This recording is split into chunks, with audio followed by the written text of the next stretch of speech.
$9 trillion in investment this year on the books, and 18 Totally false. Totally false. That's a totally false number. Because all the tariffs that we impose on companies, they have to spend more for chips. They have to spend more for raw natural resources. Caswell, I'm sorry, Caswell, you're entirely wrong. Most of the AI shit is exempt. That's why AI is booming, because they got exemptions from the fucking tariffs. But I think you made some notion, that idea that not letting hedge funds buy single-family homes was some bad thing. Your generation is sitting here crying about you can't afford a house. This is the single policy decision that could be made that would have the highest impact on that, and you're just looking down on that. Absolutely false. What's the evidence for that? Affordable housing? Mass deportations too.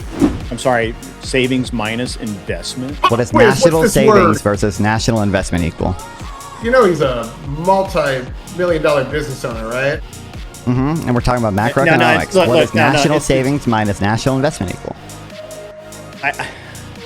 I actually it's a trade deficit. It's a trade deficit or a capital account surplus. Sure. That's what I'm saying. Is I'm saying I think the evidence suggests that a lot of trade deficits are not driven by imported goods. They're driven by decisions over how much to save, decisions over how much to tax, decision about that foreigners make over how much to invest in the U.S. And I don't believe I have any evidence to the contrary of that, quite frankly. Liking and subscribing helps me continue to produce content, and it's greatly appreciated. You can also make sure to catch these debates live, either here on YouTube or in the description. There are links to my Twitch, my Kick, and my Twitter.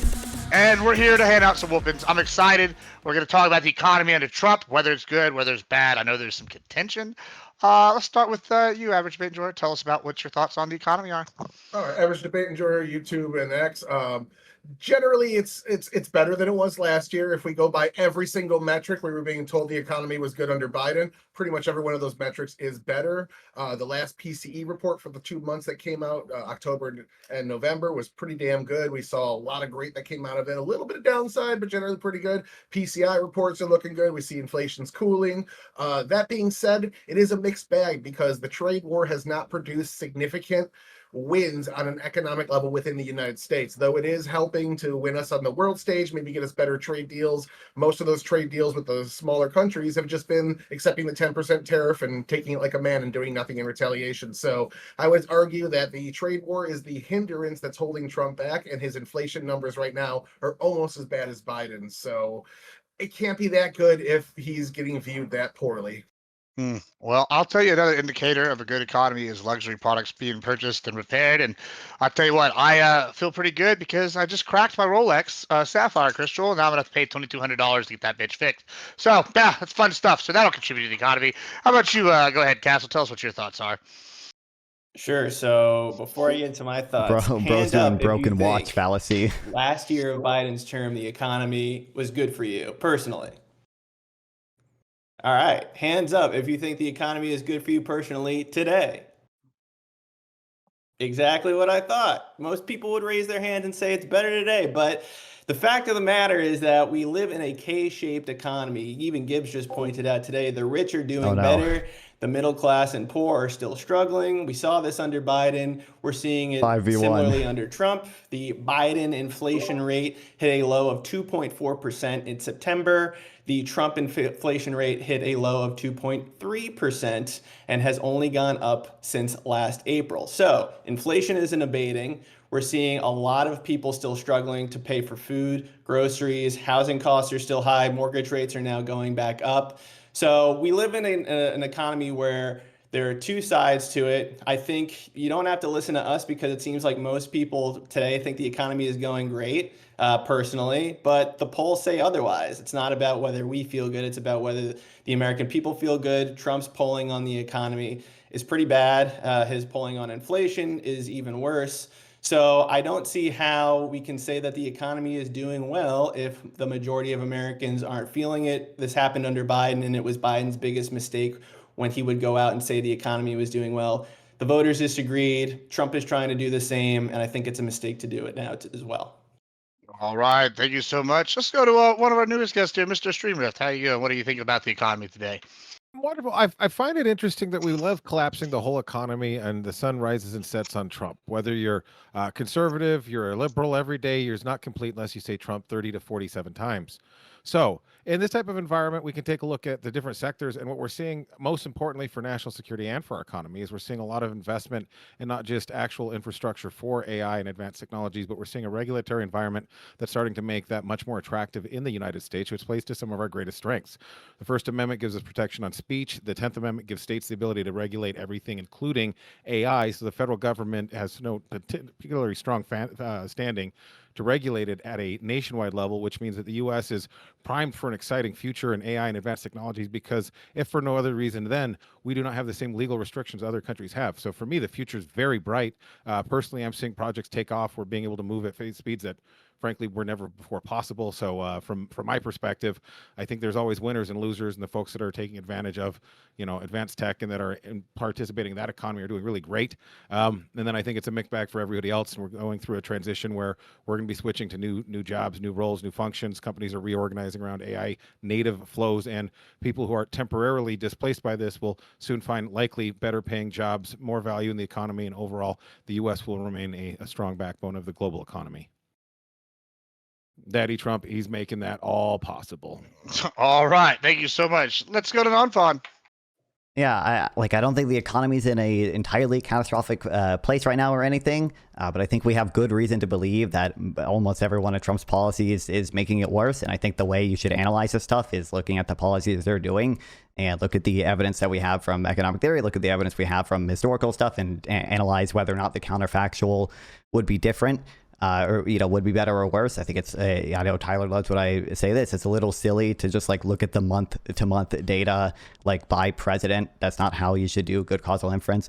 And there are certain things you can look at now. We have seen hiring rates go down.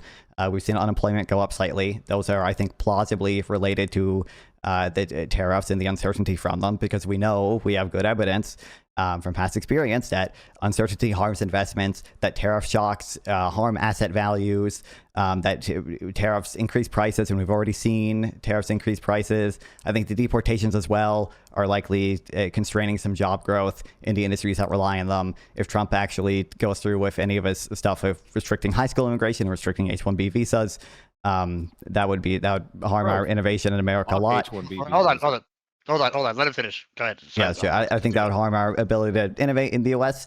And I think Trump, from my knowledge on the AI thing, has not been super deregulatory with regard to AI, is my understanding. I thought he wanted to, I forget what the regulation was, but there was some regulation, or might have been preventing states from regulating it, which I guess is that would be deregulation if I remember that correctly.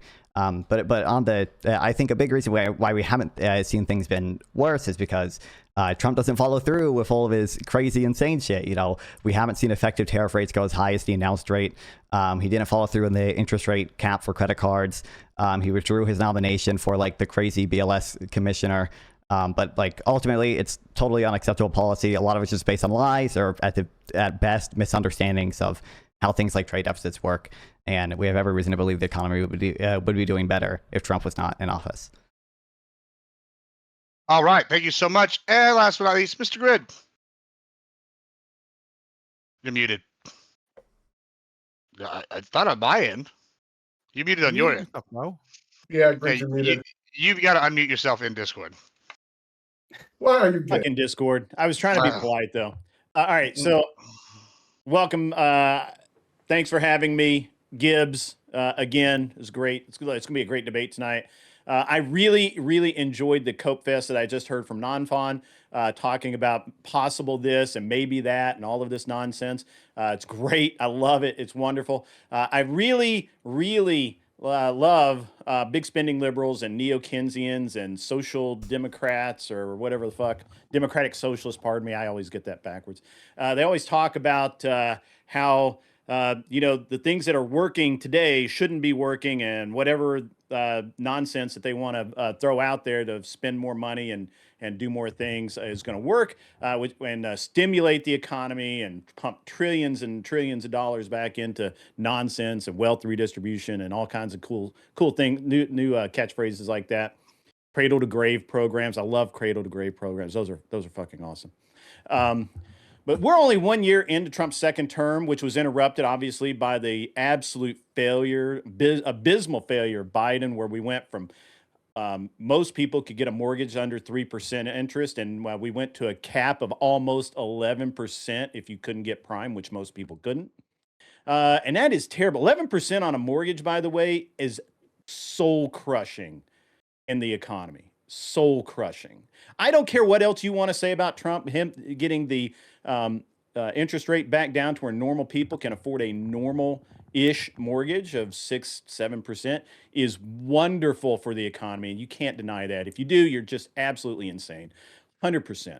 Our economy is growing strong at over 4% in key quarters. Stocks are hitting records. Precious metals are up. Basically, you can't point to a singular segment of actual wealth and say, yeah, it sucks, it's bad. With the minor exception of maybe imported goods, which I don't give a fuck about, by the way. Nonfon preached the gospel of how tariffs were going to ruin the economy. Trump was going to tank the fucking economy. He preached the gospel of this. And I told him, I'm like, Nonfon, I don't believe so. I don't believe that's going to happen. I believe what's going to happen is it's going to fuck everybody up if they don't play ball with us. And you know what? China's economy is in the toilet right now. It really is. And they're really having a lot of problems over there. And you know why? It's because of fucking tariffs. Because Trump said, my dick's bigger, and this is how this is going to play. And you know what? That's exactly how it's played out. I honestly don't really care. There's nothing you can point to as a success in Biden's administration that wasn't part of a Trump era program. And now we're looking at Trump putting back in key pieces, going back to a more Austrian model instead of this neo bullshit. And I like it. I like it a lot. Now, does Trump do everything he says he's going to do? But no, he doesn't. He does it. He says shit to trigger people like Nonfon into like freaking out, and their hair's on fire. They're running down the hallway. Oh shit, this is going to suck. And then of course he doesn't do that, and we all know that, and it's fun and it's great and it's awesome. Anyway, the socialist playbook, as we all know, ends in debt, dependency, stagnation, stagflation, all of those things, and we know that, and so we got to keep it up. And now look, rightfully so, we can label Trump the most socialist president in recent history, but his economic policies at least are sound. And I'm going to yield my time at that because this is going to be fucking great. Excited. All right, fair warning, guys. I am in a particularly rage mode mood today. So if people get muted, don't take it personally. We'll get you unmuted and you can yell again in a second. Somebody just be trying to get order, and I don't feel like dealing with trying to get in. All right, You're looking nice tonight, though. You're looking pretty swag. Thank you, appreciate it. All right, so I guess this one, I think the vest is new. I've had the jacket and the shirt for a while. Anyway, distractions. Co-Fandy, by the way, they're getting better. I just bought some tracksuits from them. Big fan. They're expanding out of the luxury clothes business. Big fan. Anyway, moving on. Let's talk about this bullshit. What are we thinking about gas prices? Trump put out a meme a couple weeks ago, and which I think is hilarious that the administration puts out memes. Big fan of that. But they put out a meme about gas prices, and I think that's something that speaks to the average person. Do we think gas prices are a good indicator of the economy? What are some other good indicators how the economy is doing? Let's go with there. We'll open it up, and y'all can attack. Yeah, so that's I kind of wanted to address that in the greater point of addressing most of Trump's policies are making the economy worse. I think it's just tariffs that might be making it worse. Everything else has been great. Massive deregulation, going hard on U.S. energy. We're seeing the prices plummet of U.S. energy, and we're exporting significantly more of it, which geopolitically allows people to leave Russian energy as well. Tax cuts, a ton of exports. All these things are great for the economy, and what we saw is the predicted Q4 growth of the U.S. economy is 5.4. That doesn't necessarily that's down by now. That was because the way GDP now works, it gets certain data before it gets to trade data. It's down to potentially 4.3 to 5.4 right now from the Atlanta Fed. Yes, I saw. Yes, that. It's down. It's down because the GDP now, they get different data at different times, and sometimes imports don't subtract from GDP, but the net effect of imports on GDP is zero. Substantial quarterly That's true. growth. That's true. That is good growth, but that's annualized growth, and most of that growth is basically making up for the contraction that we had in Q1 GDP. If you look at like what 2025 GDP overall is estimated to be, it's like I think it's roughly 2.7%. It's not estimated to be Q1 was particularly before the tariffs, right?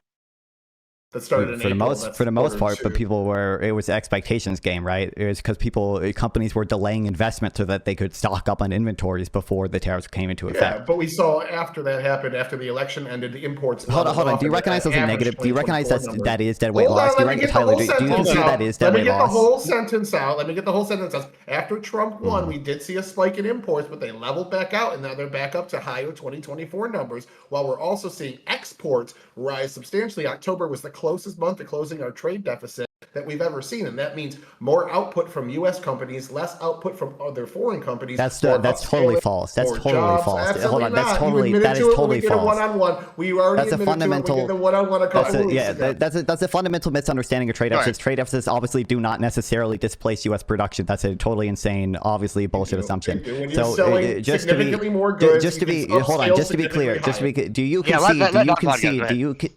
concede that companies delaying investments, using their money, using their cash flow to stock up an inventory instead of doing productive investments, that is dead weight loss, that leads to lower growth? It could potentially, but that was months ago that happened. That was months ago that happened in May and March. That shit was gone by June. Your point was, that was before the tariffs, but it was an expectations game. People expected tariffs to be in place, and the mere expectation. Let Nonfon finish. He asked a question. I'm just saying, in January of the next year, that's leveled out. That stock has been long gone since June. I'm saying your point about that being before the tariffs. What I take from that is you're trying to imply that clearly the tariffs can't be that bad then or whatever. I'm telling you the companies import. Yes, I'm talking about Q1 growth too. I'm telling you, companies delaying investments so they can stock up in inventories, that is dead weight loss. That is bad for the economy. That is negative for growth. Obviously, once the tariffs were repeat that.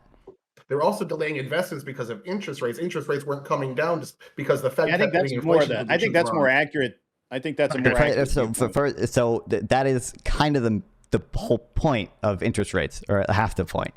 And when the Fed gets every single prediction wrong, and they're delaying interest rate drops because they're getting every single month wrong. Look. Hold on. So I think you should just look at nominal GDP growth. I think nominal GDP growth is probably roughly the best indicator of where the stance of monetary policy is.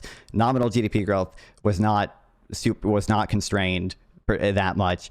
It's been it overshot during COVID, and it's been, to my knowledge, roughly 4%, basically where it should be since 2022.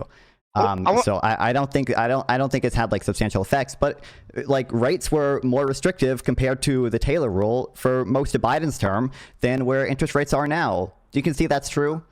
That was because they got inflation wrong then as well. Wait, Tyler, do you concede that for longer under Biden's term, rates were above the Taylor rule than it has been under Trump's term? Yes, if you compare a 4-year term to a 1-year partial term, then yes, you are correct, because that's 4 times the amount of time. Well, I believe even in Trump's first term, but I think they are. I think right now the federal funds rate is slightly above where most of the Taylor rule suggests it would be, but it's been it was under. Where the Taylor rate suggests it would be under Trump's term this year already. I want to go to grid here, but first, to Nonfon's point, I remember debating economy on many panels, and on one of the panels we were talking about the jobs reports, right? And we were talking about how the Biden jobs report would say one thing, and then it would come out, instead of 3.2%, it'd be 2.7 or 2.8, and I don't remember if it was jobs report or if it was the interest rates or GDP growth. I don't remember which one. I've had a weird day today, so I haven't been as prepared as I'd hoped. But it's in my whatever. But one of the reports recently came back, and it was way off. And to me, that's almost the same argument that I was making against the Dems, right? I was like, oh, okay, they're saying something high, and then and people invest and do stuff on that, and then it comes back, and then the report's way low. I don't know which one's specific off the top of my head. I'll look for it in a moment. But Grid, what do you think about what's been said so far? You looked like you were trying to get in there. I think they were getting kind of in the weeds there. I mean, the reality is that the GDP growth through deregulation and tax relief had GDP hitting 4.3-ish, which was annualized in Q3.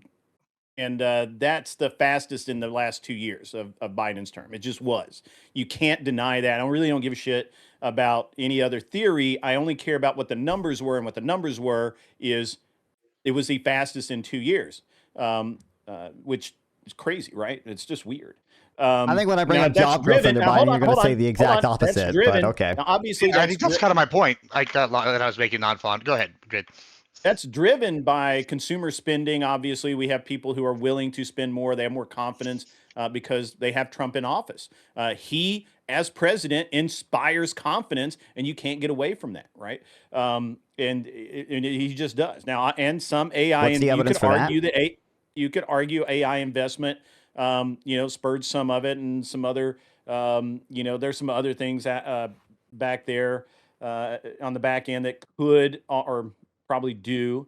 2017 tax cuts, for example, come to mind. But I just don't. I don't really see where we're going to argue GDP growth. Now, I can predict that what Nonfon's going to say because I know that we have a slowing in the workforce, right? Even though GDP has grown, we only had 580,000 new jobs created, which is a slowdown previous comparatively. I'm sure that that's something he's going to mention, and he's right about that. But a lot of that is compared to back just a few years ago during COVID when we had a construction boom. And those jobs just don't exist now. We're not building as many houses. We're not going to build as many houses. And I think that's normalization of the market. I don't know if he wants to argue that or not. I don't know that it's worth the time to. We could just accept that it is. But certainly either way, I'm good with it. If I can, I think somebody slow down in job growth. Give me a second. Yeah, I don't want to feel like I'm picking on Nonfon here. I'm sorry. Yeah, go ahead. Yeah, go ahead, Caswell. I want to be picked on. I got 5 minutes things to say. We'll Caswell, then Nonfon, you can go, then we'll go to Streamrift. Go ahead. One of the things Grid brought up was consumer confidence. I don't know if I can share my screen or not, but consumer confidence. Yeah, I can. If you send it to me, I can share it. I might be able to share it. But consumer confidence numbers came out a couple weeks ago. It's the lowest it's been since COVID hit in 2020. So consumer confidence is at an all-time low since the COVID low. And again, I think that you can point at GDP. Again, growth under Biden with GDP was just as good. You can say it's 0.2, 0.3% higher under Trump, but nobody really cared about GDP under Biden either because it doesn't mean that people are getting money in their pockets to afford basic goods. And I think that that's the problem here is that oh my God, kill me. Oh my God, is not going to change the fact that the polling shows that the economy and inflation is minus 20, minus 25% underwater for Trump. And I don't know how else you can explain that. Oh, so you should be able to share, by the way, now if you want to. Go ahead, Nonfon. I would also hope that we would. So I would also hope that we would concede that like uncertainty, but like we have indexes of specifically trade uncertainty, but also just general economic uncertainty is very high right now, mostly because of the whole Trump back and forth thing on tariffs. So why do you hate American technology workers? Nonfon. Why am I you what? advocated for H1B, which was originally offered as a solution for saying, "Hey, wait, before we can talk about H1Bs, but can we address like any of the 500 things right now? So I just want Grid and your opening. You said H1B. I saw. I'm going back to where you were. We can go talk about some other things. I have issues with like a ton of the shit a lot of people said. Wait, so I just want to be clear, partly for anyone who cares about the confidence thing. We've seen the dollar go down partially against other currencies go down partially because a lot of other investors in foreign countries are selling their U.S. assets. Do you guys concede that that is true? I'm with you on that. I'm not saying confidence is pretty low. It's not because of Taco Trump though. That's a silly narrative, but it is low because consumer spending is up, and that indicates confidence in the market from Americans. Sure, foreign nationals will do what foreign nationals do. I don't. Grid, do you think consumer spending is up because things cost more or cost less? I think it's a combination of things do cost a little bit more for sure. But again, do you think that richer folks are spending more money and folks in the middle class are struggling still, or do you think middle class is doing okay? Well, I'd have to believe that there's such a thing as a middle class. To begin with, but But let's just, for the sake of argument, let's say But that you I don't believe. think there's a middle class? Not really, no. Okay. Not really. I think But is we it- have an idea of a middle class, but I don't know that it's that it exists. I recognize consumer spending has been like on an upward trend because it's typically on an upward trend, right? The question is whether or not Trump's policies are making that better or worse. And I think all the evidence we have suggests that it's making it worse. So I would like, do you guys, why? do any of you concede that the evidence suggests that tariffs? Because I'm about to say, so for example, Sure. like that study that everyone likes to cite for the San Francisco Fed, right? They found that tariff shocks lead to a negative wealth shock because they reduce future growth expectations because they're an inefficient tax, and they lead to increased uncertainty. Those are both things that lead to, in the short run at least, decreased consumer spending. But the tariffs wouldn't are say- actually working in our favor and improving our trade ratio. I would never concede. So even that so, the if for tariffs are so hurting the that's not true. economy. I mean, if you just look at like the trade deficit relative to GDP, I mean that's like there was a big increase before the tariffs were implemented, and then it's like come back up to basically where it was. If you guys like understand how savings and investment work, then it would make tariffs don't necessarily reduce the trade deficit. Really There's a lot. understand how savings and investment work, and I'm What buying is on the macro level? What is savings minus investment equal? I'm sorry, savings minus investment. What is Wait, what's national this savings word? versus national investment equal? You know he's a multi-million-dollar business owner, right? And we're talking about no, macroeconomics. look, What is no, national it's- savings minus national investment equal? I actually It's a can't trade tell you deficit. right It's a off the trade deficit or a capital account surplus. Sure. That's what I'm saying. Is I'm saying I think the evidence suggests that a lot of trade deficits are not driven by imported goods. They're driven by decisions over how much to save, decisions over how much to tax, decision about that foreigners make over how much to invest in the U.S. And I don't believe you have any evidence to the contrary of that, quite frankly. That doesn't we have mean 500. What was it? India just did a 500.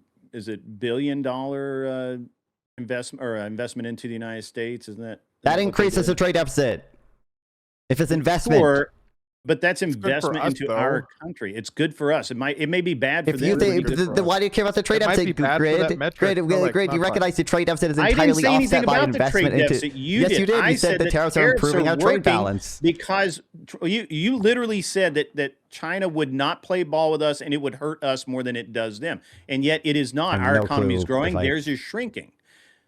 That doesn't. That is First kind of of- all, that's not even. Again, that isn't even incompatible. I'm not sure exactly what predictions I made. I don't believe I ever came out and made like strong predictions. I don't believe that's true. But I stand by everything I said with regards to all the evidence suggests from both theory and empirical evidence that tariffs do reduce growth. You can say our economy is growing. Okay, but so, again, why the is question our is always economy what is the growing then? counterfactual. Okay, go ahead. Tell me why our economy is growing then. Great. Do you think? This is a hypothetical. Don't Grit. answer a Let's question with say- a question. Just Let's say. answer the question. I think the economy is growing because there's still creative destruction. There's still workers being employed to more productive firms and people coming up with new ideas to make new stuff. And Yeah. that's Tax generally what cuts, drives growth. deregulation, energy Yeah. spikes as well. Most Weird. of Trump's policies are good. I for think building the houses. deregulatory stuff has like some effect on growth. I do think that is true. But Oh yeah, let's go to What is the let's go to fastest use Streamrift. Yeah, Wait, go wait, ahead. wait, Yeah, I just want to wait. Hold on. I just want to ask Grid. What is I the just hope want to of ask all Grid. the future of Grid. humanity right now? I actually can't hear any of you because Yeah, okay, let's go one at a time. Streamrift, you go ahead. You've been waiting a second. Go ahead, and then we'll go back. I'm sure Nonfons will respond. Yeah, I know he wants to ask her something. Go ahead. As someone who's probably never created a job, you probably don't understand this. But the fact of the matter is, regulatory certainty is more important than getting uncertainty and you don't know what's going on. So while I don't agree with what Daddy Trump has been doing with AI, he has been providing certainty in the market and stability, which lets folks be able to make decisions based off of what's actually going to happen instead of being afraid to invest. The American What's the evidence for that? legal system has the strongest foundation for any AI development anywhere in the world because of our free speech protections and our capitalism. So we're in an environment where we've seen enormous amount of money go into infrastructure on this, and you can say, well, I don't like AI, or I don't think the government should be involved. I don't like that the US took 10% ownership in Intel. I think that that's a bit wrong, to put it mildly. However, fundamentally, you're sitting here saying that when AI is literally growing at rates we've never seen technology for humans ever grow again, and Trump has said, hey, let's make it really stable so we know what we're working with. Maybe they're bad laws, maybe they're wrong guidelines, but at least there's some stability. We can start building forward. And you're saying this is a bad president for our economy. It's insane. So I'm relatively pro AI, and I don't like AI regulation. I don't think there's actually been that much of it, even from Democrats, even though at least I understand they might have some rhetoric about it. I don't think they've actually proposed very much stuff. But I mean, they're censoring the internet already. I would number one, I don't think there's any evidence that you can provide that Trump giving regulatory certainty over AI is more important than the uncertainty he's given through all the other policies that he's doing. You can just look, like, we have aggregate measures of, like, tariffs, like deportations and immigration restrictions, like some of the weird, like. Oh, we're going back to immigration. What about H1B? Like, why do you hate American tech workers? You said H1B is necessary because they're economy. White. Hold on. I got, like, we can talk about. I got like 10. You go over like 3 different things. I I bring 2 points that I care about, and then you want to one round. That's fine. Go for it. Go for it. because I want to respond to like 5 different things that are put on the table that I think are like totally inaccurate. So I'm don't sorry remember that where it's we hard were. to hear this much truth. So I want to add. So I don't think you have hold any on. evidence. Let Nonfon respond. Yeah, let Nonfon respond. I don't think you have any evidence that Trump He is providing. fighting 3 of y'all right now, it seems like. So yeah, go ahead, Nonfon. Let's try to get everybody's things. I'll give you a second here. Go ahead. Yeah, I don't think there's any evidence that suggests that the regulatory certainty around AI regulation is more important than the tariffs or immigration restrictions or deportations or any of the weird executive orders he does about, I'm gonna ban institutional home buyers from buying homes, right? And that's probably that's not been enforced to my understanding. There's no evidence of that. You can look at indexes of economic uncertainty. I just want to go back, like, for grid, like, just to be clear, if we do a minimum wage somewhere and then employment increases, you can't say, oh, look, we did a minimum wage and employment increased, therefore employment or minimum wage increases employment or doesn't decrease employment. There's a fixed effect. And all the do you concede all the evidence suggests that the fixed effect? Let Nonfon finish. Go ahead. Do you concede all the evidence suggests that the fixed effect of tariffs on growth is negative? No, I do not. I won't concede that because the evidence proves that currently it's net positive. So I'm not going to concede that at all. What I would like to ask is, you said there were multiple things in response to Streamrift. Name one. There were multiple issues. Name one. Just tell me what the issue is. Multiple. What are your 5 issues? What I was saying is, there's multiple things I want to respond to. So one, which is that point, we should be thinking of the counterfactual. No, you weren't talking about that. I'm sorry. Maybe we need to back up. Streamrift asked you a question. You responded by saying, well, there are multiple things that I could say about this, or multiple indicators. Or which one? I mean, pick one. When I just. Oh, do you mean economic uncertainty? It's not that I don't believe you. It's just. Look up. I guess he wants you to go. I guess it's just a paraphrase. He just wants you to go through all your points real quick that you had. Not all of them. Just look. One guy asked you a question. Bullet point. What are they? He asked you a question, and then I felt like you dodged it, and I just wanted to. 25 I don't know points. How I die. I think what you're referring to when I said you can look at a number of different uncertainty indexes. No, I'll recycle this for you, Nonfon, and I'm just trying to deal with the clarity here. I have 3 points that I want to talk to you about. And you said, no, we have 5 things. And Grid's literally just saying, what are the 5 bullet points? So you're saying there's these things that you want to talk about. I was just about to go over that. And then you guys said, no, that wasn't what you're talking about. So one was the thing about Grid. I wanted to pressure Grid on comparing to the counterfactual rather than just saying that the economy is still growing overall. I want to eventually get to the interest rate stuff because the president not control interest rates. Even the Federal Reserve does not really control mortgage rates. They control short-term interest rates. And I think there's reason to believe that the big beautiful bill and the tax cuts are going to actually increase long-term interest rates because they increase the U.S.'s total borrowing. That's going to be bad for mortgage holders overall. Uncertainty is also. The big beautiful bill gave a huge tax incentive. It went from $10 million to a $15 million tax incentive to invest in qualified small business stock. That has to encourage investors. I hear people excited about that. That might shift investment over 6 years. No, if you go over 6 years, right? You sit on it for 6 years, 100% cap gains exemption. It makes it very attractive to investors. But you don't like that? That might shift investment from large businesses to small businesses, or shift a little bit from consumption to investment. But there's no like that's not going to like that won't have a huge net effect on investment, especially because large businesses tend to be more efficient. That's why they're large. That's not true. That is absolutely true. What's the evidence that it's not true? Over time. $9 trillion in investment this year on the books, and 18 totally false. Totally false. That's a totally false number. That's like you can look at there's double like they literally like double double counted like fucking Heinz making a making some new investment in the US because they literally No, that's the White House. I know what you're saying. You're citing like we can trust Trump's reporting on the economy just as much as we can trust the Democrats reporting on voter fraud. You're citing the White House number. Most of those things are either like they literally counted McDonald hiring workers in that number. A lot of those things are Trump's numbers are bad. A lot of I think this is the White House numbers. I'm telling you why they're bad still. I'm giving you they're counting a lot of stuff that would they're counting a lot of stuff that would have happened anyways, and they're counting a lot of things that probably aren't going to happen, like nebulous commitments from certain countries that are not legally binding. Doesn't every government? I'm going to go to Caswell after this, but doesn't every government count things that were already going to happen in their economic reports, though? Like I don't know what the fuck you mean by that. Well, so okay, I guess like I'm not going to bash the Biden admin, right? If like you just said, okay, they're counting these things that are already going to happen regardless of what Trump did, right? Growth, some of these growth things, no matter what, right? So that's kind of like with Biden. Oh, I'm going to count X, Y, Z happening regardless if it was going to happen because of what he did or not.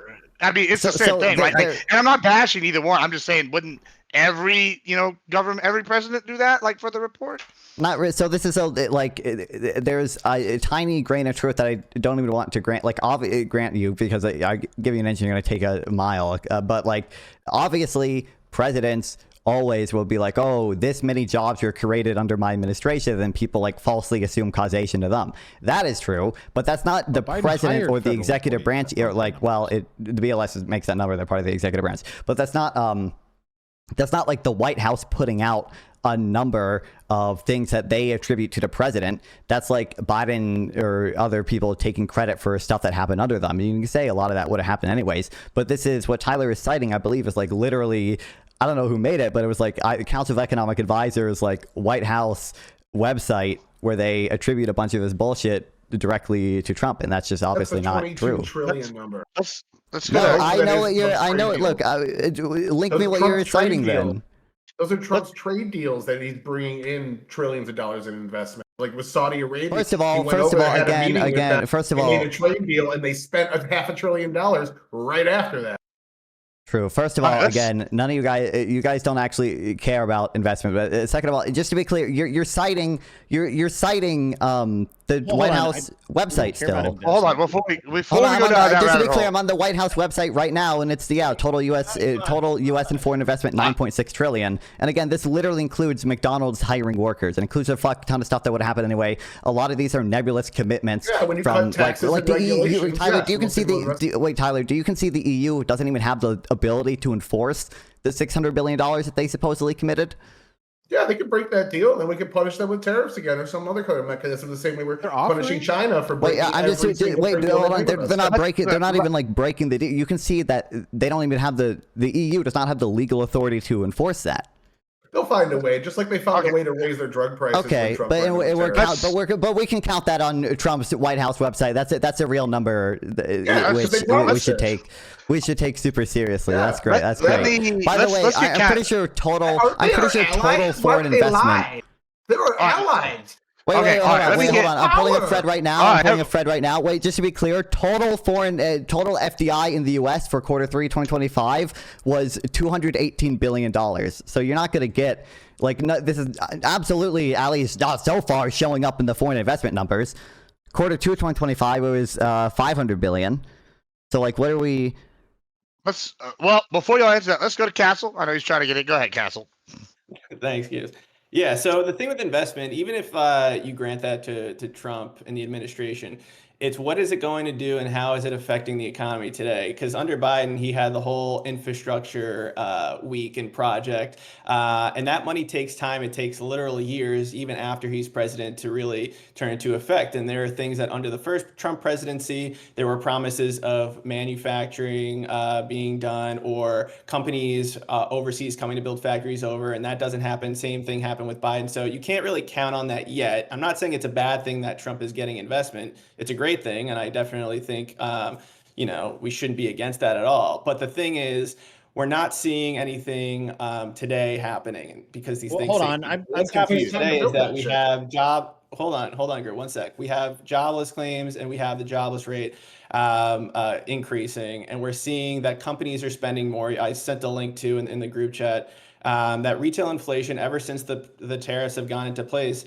has risen since the decline, since the Biden administration. So we do know that companies are spending more. They have more capital expenditure that they're spending on things like data centers. And this thing also affects AI and how we're investing in AI. China is kicking our butt right now with AI investment. And it's because all of the tariffs that we impose on companies, they have to spend more for chips. They have to spend more for raw natural resources and rare earth elements. So these things definitely have an effect on our tech China has an companies. export. Wait. I'm sorry, Caswell. I'm sorry, Caswell. You're entirely wrong. Most of the AI shit is exempt. That's why AI is booming, because they got exemptions from the fucking tariffs. Yeah, no, Whereas yeah. export Guys, NVIDIA, first of all, NVIDIA hold agreed to do an unconstitutional export tax in exchange for being able to sell to China. Constitutional.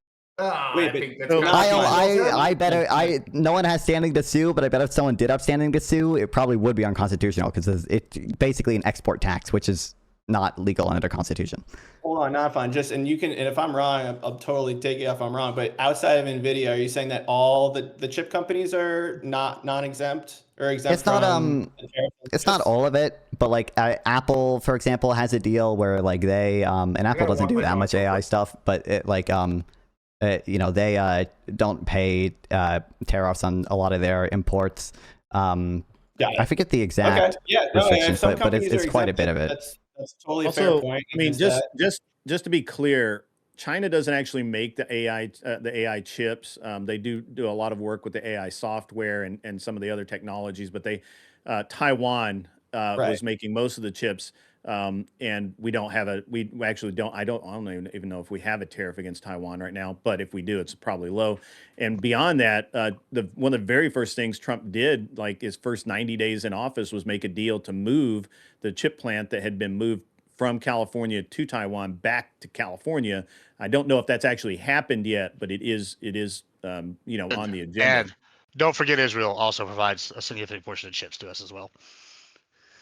Okay, apparently Israel also. But you said something really interesting, and actually we've kind of gone around this. So first of all, when we talk about it seems disingenuous when we talk about that we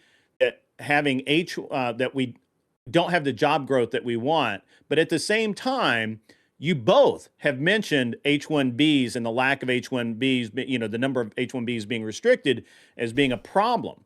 And I'm very fascinated by that because, first of all, I have no problem with H1Bs as they're coming over as they're needed. I see I have two basic problems with H1Bs. First of all, it means that we, for whatever reason, are not educating our citizens enough to take those jobs, which means we need to do better as a country, as a society, to get people through school properly and train them to be doctors, computer programmers, whatever. I really don't feel like we need to prop up India's education system and have them come over here and do it.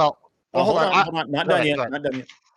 And the second thing is that if we are taking doctors and specialists and things like that away from India, Pakistan, wherever, Now we're robbing those people of a needed resource because obviously they still have sick people there. They still need surgeons. They need all of that. And yet we're bringing them over here. And I think so we basically, we fuck two countries at once, ours and theirs, by having these H1Bs being so widely available. And I disagree with the not the practice, but the number and the idea that we need to increase that number for some stupid ass reason. Otherwise, basically what you are all saying is that Americans are too fucking stupid to do the job.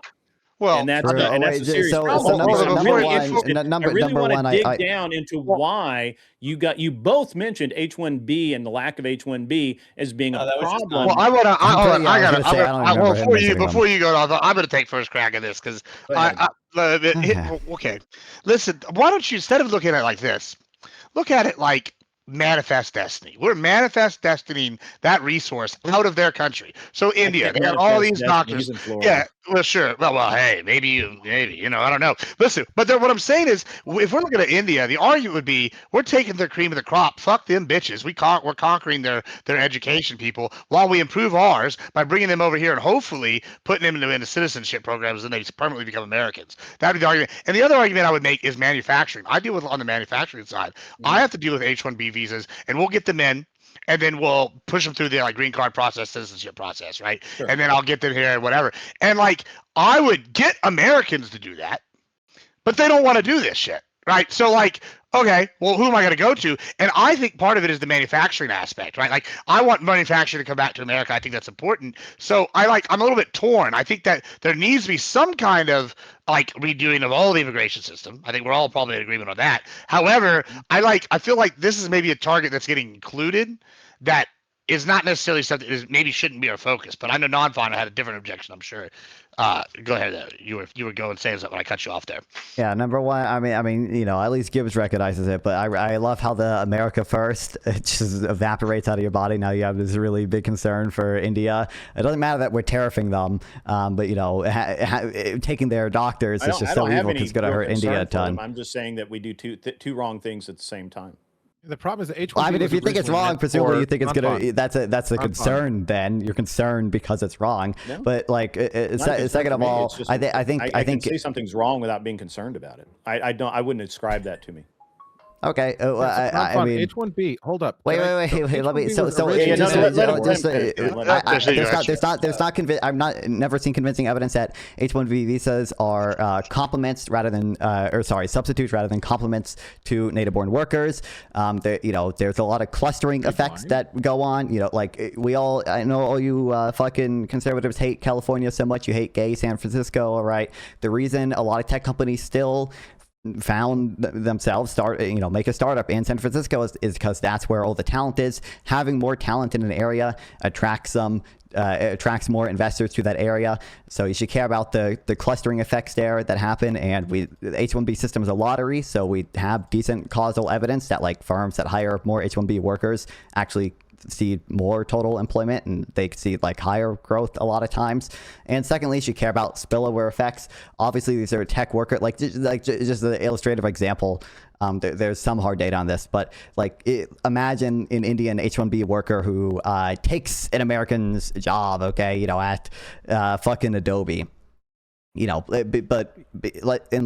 Let's say I grant that the price of labor for U.S. tech workers, native-born tech workers, fell. In that case, Adobe's probably going to be able to invest more, and they're going to create more software, and that software goes on to help a lot more consumers and also a lot more businesses. A lot of businesses use Adobe software, right? It makes them more productive, and the spillover effects from that can massively outweigh any of the cost of native-born workers. Yeah, go work at a fucking restaurant. We're going to give your jobs to these people and offshore them for half the fucking wages in America. Bro, that's exactly what I said. Thank you. Yeah, H1B has very clearly led to a lot of technology workers in America not having jobs while we have H1B workers. And this is the most offensive part of it. The H1B sponsors and stuff know this. They will run job ads in unknown publications to intentionally create a paper trail that they pretended that they were looking for somebody. Meanwhile, I know tons of devs right here in Las Vegas. You guys in Silicon Valley think you're so sharp, but guess what? We got some bare knuckle engineers here. And this is despite the fact that all of these opportunities have been going towards this program that's being abused. So it's not all of the opportunities, but it's enough to shift the market. And it means that local talent doesn't get developed. It means we're not investing in our own future, and you're out of your fucking mind to say any different. But Streamrift, I'm I can cite some papers to you if you want. I don't know what to tell you. Hold on, 2017, okay? Like we have evidence. We have good causal evidence. Like we have good causal evidence on this because it's a lottery system. And then you're again completely ignoring the spillover effects. I agree. I agree. There's some. I agree. I think there are. Oh my god. I think there is some abuse in the system. There's some abuse in any system. I think most of that would be solved by making the system less administratively complex and easier. But if you hate the abuse going on, you should fight. You should hate Trump because he's so incompetent. He's so incompetent that one of the reforms that he's doing to H1Bs is using wage levels to award visas instead of the lottery system. But he didn't understand that wage levels or whoever came up with the policy, wage levels were constructed to measure relative seniority within a position and not the actual wage of someone working a job. So now more visas are going to go to people abusing the system to get like a H1B visa acupuncturist than H1B tech workers that just graduated college in the US that we want here. To hold on to Nonfon's point though, I think another thing that maybe from the Republican side we should factor in, right, just for funsies here, is Trump has talked a lot about bringing manufacturing back to America, and like no offense to the tech bros, I guess I'll be the guy to say I hate the tech bros. Fuck you, bitches. Y'all, there's service industry. You're not building nothing. The tech bros, guess what? If we have EMP, I'm sorry, if EMPs go off tomorrow, I'm gonna go out to my ranch. I'm gonna eat my cow. You're gonna go to your job and you're gonna eat the chips. I guess get fucked. Tomorrow your cows are all fucking dead. Not well. I'll be eating some radioactive meat. I'll be all right. I'll be all right for a while. I'll last longer than you will. But my point is that y'all are gonna have nothing. So this is kind of a point Trump made was we're gonna bring manufacturing back, right? And so if you agree with that, then you know that some of these service industry jobs, and this is kind of what Nonfon and I've argued a few times, are going to shrink. And I think that's not necessarily a bad thing because other industries are going to grow. Now, I know he disagrees, but Streamer, do you disagree with that too? What are your thoughts here? Well, so from my perspective, what we're seeing is a shift of work. We're seeing now a single engineer cannot just do the work of 10 to 50 other engineers, but they can build workflows that are force multipliers for businesses. So there's a lot of people doing stupid, repetitive jobs that they hate, and they don't make a whole bunch of money. So now what we're seeing is a small business owner who's been struggling to try to have operational efficiency. Now at the low level, guys doing $500,000 a year, $1 million a year, a couple million a year, they're able to fight and gain the advantages that larger companies have and be able to create more opportunity in their local economy. So what we're seeing is for the folks that are leading into this, it's displacing entire industries, but what it's leaving in its wake is better paying opportunities. We used to have people to do accounting. They'd just be a room full of 100 accountants or whatever, sitting there with their 10 key, punching everything out. Do we think that losing those jobs was bad for America? Absolutely not. Now we use spreadsheets. Now we use databases. Now we have way better jobs. And so what we're seeing is a transition in the type of equipment that we're using. I'd love to see domestic chip manufacture in the US. I'd like to see more manufacturing here. And what we're seeing, I think, more and more is this merge of technology where traditional industries such as even yours are able to see really nice improvements by applying technology and by having domestic talent that understands American problems. We see greater growth and improvement in productivity in small businesses, which are the backbone of all of our economic opportunity. Small businesses drive almost all of the job growth in any meaningful way. So we have a handful of employers that end up causing a lot of great jobs, and that's fine. But then the little guy has to go through and slug it out and bar fight with the world, have a ranch, have an accounting practice, have a manufacturing, put people to work, and actually take care of them. So anything that gets in the way of progress is let me kind of piggyback off of that stream. Then we're gonna go to Tyler. Go ahead. Yeah. So first of all, and I know Tyler wanted me to ask this while he was gone. I apologize, but basically, we are at basically full employment in the U.S. I mean, you will never have 100% with zero unemployment, but we're as close as we get, right? And so the consolidation of some jobs opens up room for other jobs to be created, and so this is a natural thing. And if we disagree on that, that's fine. You can believe whatever you want to believe, but that's how that works. Now, what Streamrift is kind of saying is that while we may not bring back traditional manufacturing jobs of running a heavy press or being a machinist, a production machinist or something like that, it very well could be that the manufacturing jobs that do come back are things like the chip manufacturing facility that we're trying to bring back from Taiwan, move it out of Taiwan back to Silicon Valley, so that we can have more control over the chip manufacturing process as we once did. And I'm sure there's other high tech jobs. I mean, right now, you guys, would you guys at least admit that right now we're selling a lot of shit to the world. We're selling F-35s as faster than we can build them. We'll sell them to fucking anybody. And those are, we're selling Patriot missile systems, Apache helicopters, light helicopters, which they go by various names, Kiowas, things like that, troop carriers. And most of this is out-of-date inventory that we need to clear space. But you know what? Those still have to get loaded on the trucks. Truck drivers still get paid to move them. It creates American jobs not only after they've been built, but while they're being built. And of course, we have to replace that inventory, also leading to more manufacturing. Can we agree on that? So that even though it seems like Trump may not be causing a factory to reopen or something like that, but by putting these things out there, putting these deals together, and selling, making these huge deals with other countries, that he is in fact bringing manufacturing back to the U.S. effectively? I don't see evidence for that, and we were selling a ton of military equipment beforehand. Literally, he was just criticized for a $6 billion deal to somebody, some country. Well, he also made a deal with India about the oil. Yeah, I know he's selling F-35s to India. He's selling them. He's selling submarines to Australia. He's selling Patriot missile systems to Israel. He's selling various military vehicles to Israel. He's selling. I think. I don't know. So a lot of it, like in general, a lot of the trade deals, I think, are kind of not like real commitments, and they're Trump heavily exaggerates them. If I'm being charitable there, we might be selling more military equipment now, and that could plausibly have some positive impact on manufacturing. Now, it could also be crowding out other manufacturing jobs, right? Like if you just imagine, you said it yourself, good, we're near full employment, right? If you imagine we were literally at 100% employment, then if the government were to make an F-35 and employ people to do so, it would necessarily be drawing people away from the private sector. So something like that could be happening. Well, it's interesting. I think it's interesting, by the way, that you guys seem to understand creative destruction in this context, but don't understand creative destruction when it comes to trade. But regardless, it's interesting you say that. Also, because, by the way, I just want to be clear. Like, manufacturing job growth is down. It's continued on its downward trend. It's the same thing with blue collar jobs in general. Tyler, go ahead. Okay, so first off, your volume's low, Tyler. Oh, fucking AY. I just fucking fixed it. You're fine. Go ahead. You're just too far away, yeah.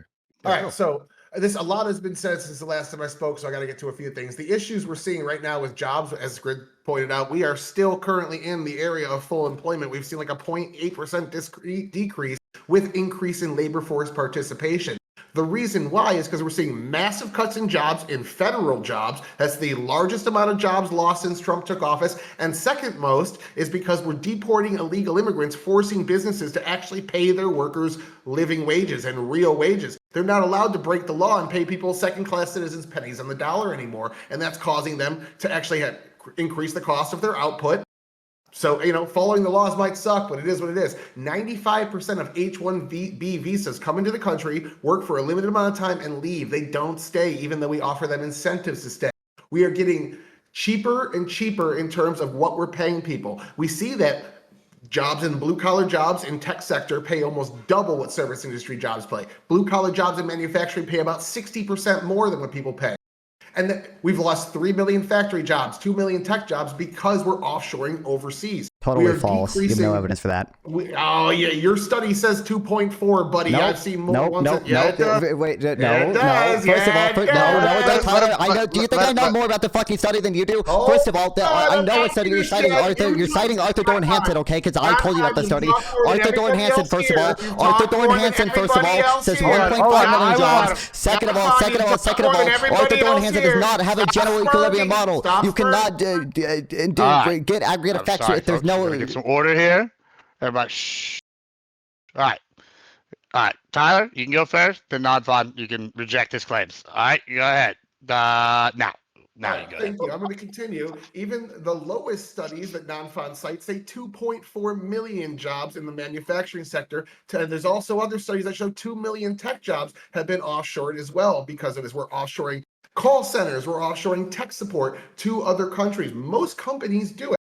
So they come here, they use our tax dollars, they use our services, they take American spots in school, and what they do is they take that money and time and investment into them, and they go back to India. We're paying, and we're allowing Americans to lose opportunities to make India great again. The blue-collar jobs that are coming in right now, we need to train people in tech, IT, and programming because we're seeing a massive spike right now in terms of tech jobs, especially data centers are begging for people, paying $35 an hour because they can't. And what Stream was saying earlier, I am a programmer. I see this. They're offering $50,000 to go work at a coding temp service where they take 10% of your wage and force you to live in a single bedroom apartment in an extremely expensive city for 5 fucking years. They do that to you in order to work for them. And when you say no, then they hire a fucking person here, an H1B visa that makes 40 to 50% less the median wage. There's second-class citizens being brought in. We're saying no more. And if it costs so fucking much to pay U.S. workers to do the jobs that we want U.S. workers to do, let's talk about cutting climate policy. Talk about cutting worker protections. Talk about cutting all the other things that drive our wages up, except for just give up, roll over, and everyone works as a fucking line cook at McDonald's. I like McDonald's. Nonfon, go ahead. Okay, I Nonfon. don't know why Tyler thinks he knows more about the study I told him about than he does. So you're citing, I believe what you're citing is Arthur Dorn Hansen. Just to be clear, number one, the estimate from that is not 2.2 million. The estimate that they, I think, say in the abstract or say in the headline number is, I believe, 1.5 million. Second of all, that's using the least robust specification in their own study. It's using the data from the columns with the least amount of controls, the least to artificially get the highest effect. I think it's clear that they were trying to do that. Second of all, there is no general equilibrium model they provide. Just to be clear, you cannot get an aggregate effect. I know econometrics is hard. You cannot get an aggregate effect without a general equilibrium model. Arthur Dorn Hansen does not provide a general equilibrium model. All they do is times the partial R2, which is they use their DID model to get a partial I2, and they just times that by the change in import penetration for the whole country. That is not robust. That is not how that is meaningless. That's meaningless. So Anna has a dirty instrument as well. Their instrumental variable, by the way, violates the exclusion restriction because the instrument for Chinese imports is heavily correlated with imports from low to middle income countries. So it's not. It has a dirty instrument. They use the least robust specification to get that number, and the methodology for getting that number is just total bullshit anyway. They don't have a general equilibrium model. If you look at studies that do try to make a general equilibrium model, a lot of them find that it actually led to net job increases. Certainly not just with the U.S., but historically. More restaurant jobs. I'm looking at 17.2 million jobs since 1996 in the manufacturing center have gone away. They're only this study attributes 4.5 million of those to the jobs. No, I know what you're citing again. You're citing Robert E. Scott. Robert E. Scott is fucking bullshit too. That's not even a pay. Oh, yeah, First of all, to be clear, I know everything in your brain and more. Okay, first of all, Robert E. Scott, I know what the fuck you're citing. Number one, that's not a study. That's not published. That's just some bullshit for the EPI. I bet you're reading it off the EPI website right fucking now. Second of all he does is assume that a trade deficit displaces U.S. production 1-to-1, which is blatantly not true. You can see that is. CSIS says 3.5 million. Well, there's a different one. Reshoring Innovation says 3 to 5 million. EPI reshoring innovation. I'm sure they say that. Oh, everyone one that proves you're wrong is stupid and bad, and you can't trust anyone. We have to listen to well, you. I got you, Castle. We're gonna give you a second here, right? True. Quick. Actually, I wanna move. We're in the weeds again. We're arguing about studies, specifically. And which study have you read? And Wait, hold on, so-and-so's read? Tyler. Just to be clear, Tyler, do you concede that Robert E. Scott's work is bullshit? No. You know whose Okay. bullshit Wait, work is not Tyler, bullshit? Wait, real quick, Francis Tyler. Scott Key. Tyler, do you concede? Do you concede that I know more than you about Arthur Dorn Hansen? I don't think you know more than me about much, buddy. But About I'm Arthur looking Dorn at Hansen, the study that you're saying. studies all saying 3 to 5 million, and you're like, all of them are stupid and bullshit. You're citing the one study that you're citing is Arthur Dorn Hansen. The other stuff is not studies; it's like think pieces. There's no study that backs what you're saying. Enough about Rogel Dorn and fucking the Imperial Fist or whatever we're talking about. But let's talk about another little key factor of the economy here. I've heard from many people here about the trade deficit for probably about 2 years now. And I'm just going to read something here, and then we'll go to Castle and get our first response since he was waiting. The U.S. trade deficit has plunged to its lowest level since 2009 in October 2025, with Yahoo Finance reporting a 39% decline from September to 29.4 billion, effectively halving the previous deficit. This dramatic reduction, which fell from over 136 billion in March 2025, was driven by a 3.2% decrease in imports, particularly pharmaceuticals and gold, and a 2.6% increase in exports. So it looks like we've cut the trade deficit in half. That is something I've heard argued about many times. What are our thoughts of this, Castle? Go ahead and start us off, and you can respond to what the other litany of things that were said before that as well. Yeah, I mean, before I get to this real quick, and I promise, Gibbs, I'll get back to it, but I think the guy below Streamrift, I think his name is, he was posting some meme in the corner about like, oh, researchers say this, blah, blah, blah. And I totally agree with that in this case, because that's what this whole debate should really be about. It's not about this study or that study, and I agree that those matter and with context, but like the American people don't think that the economy is doing well. Why? That should be the main point. It's not about what this study says or whatever this economist says, because Americans aren't waking up to read a research paper. So just to get that out of the way, I think that matters a lot more to what Americans are thinking more than whatever economists are saying or whatever the government is saying. But to your point about the trade deficit, Gibbs, is that Americans are buying less stuff, and there's higher interest rates that have strengthened the dollar. Then demand has softened. So I think there are a few things that play with the deficit. I think that Trump's obsession with it isn't really helping anybody in this case. I feel like he's used that to levy tariffs on other nations and other countries, and then obviously has then come back and played that off as some type of negotiation tactic where, in some instances you could say it's worked, and then in others, I don't know if we even really have any concrete trade deals written on the table. So I don't really think the trade deficit is something that also, again, is a metric that Americans are waking up to and seeing like, oh, going out to Walmart costs $5 more than it did last month, but we're now closer in the trade deficit. I think it's something that doesn't matter. Would you agree nearly 100% employment is a reasonable sign then, if we're not going to talk trade deficits and whatnot? Yeah, but I think that you got to look at the trajectory. Is the unemployment rate going up or down? It's going up. It's been going up. I think it decreased like the last 2 months or something, but other than that, it's been going up. It's been trending slightly upwards. Yeah, I mean, I think that it's good to have full employment. I'm not saying it's not, but I think that we're seeing a trajectory, and based on the last jobs report, that we're starting to lose more jobs than gain them. So I think that's a bad. We created 584,000 new jobs. That's if you have first of all, since if you have 100% employment, the only direction you can go is what? Down, right? Well, that's not in 2025, and it is a slowdown. We created less jobs. I don't think, but it was 584. 500 something thousand. I think it's 84. I could go look it up again. I don't believe net job growth of 584,000 in 2025. Maybe I think that would have been a record if it was like a 1 month thing, right? While y'all are looking into this.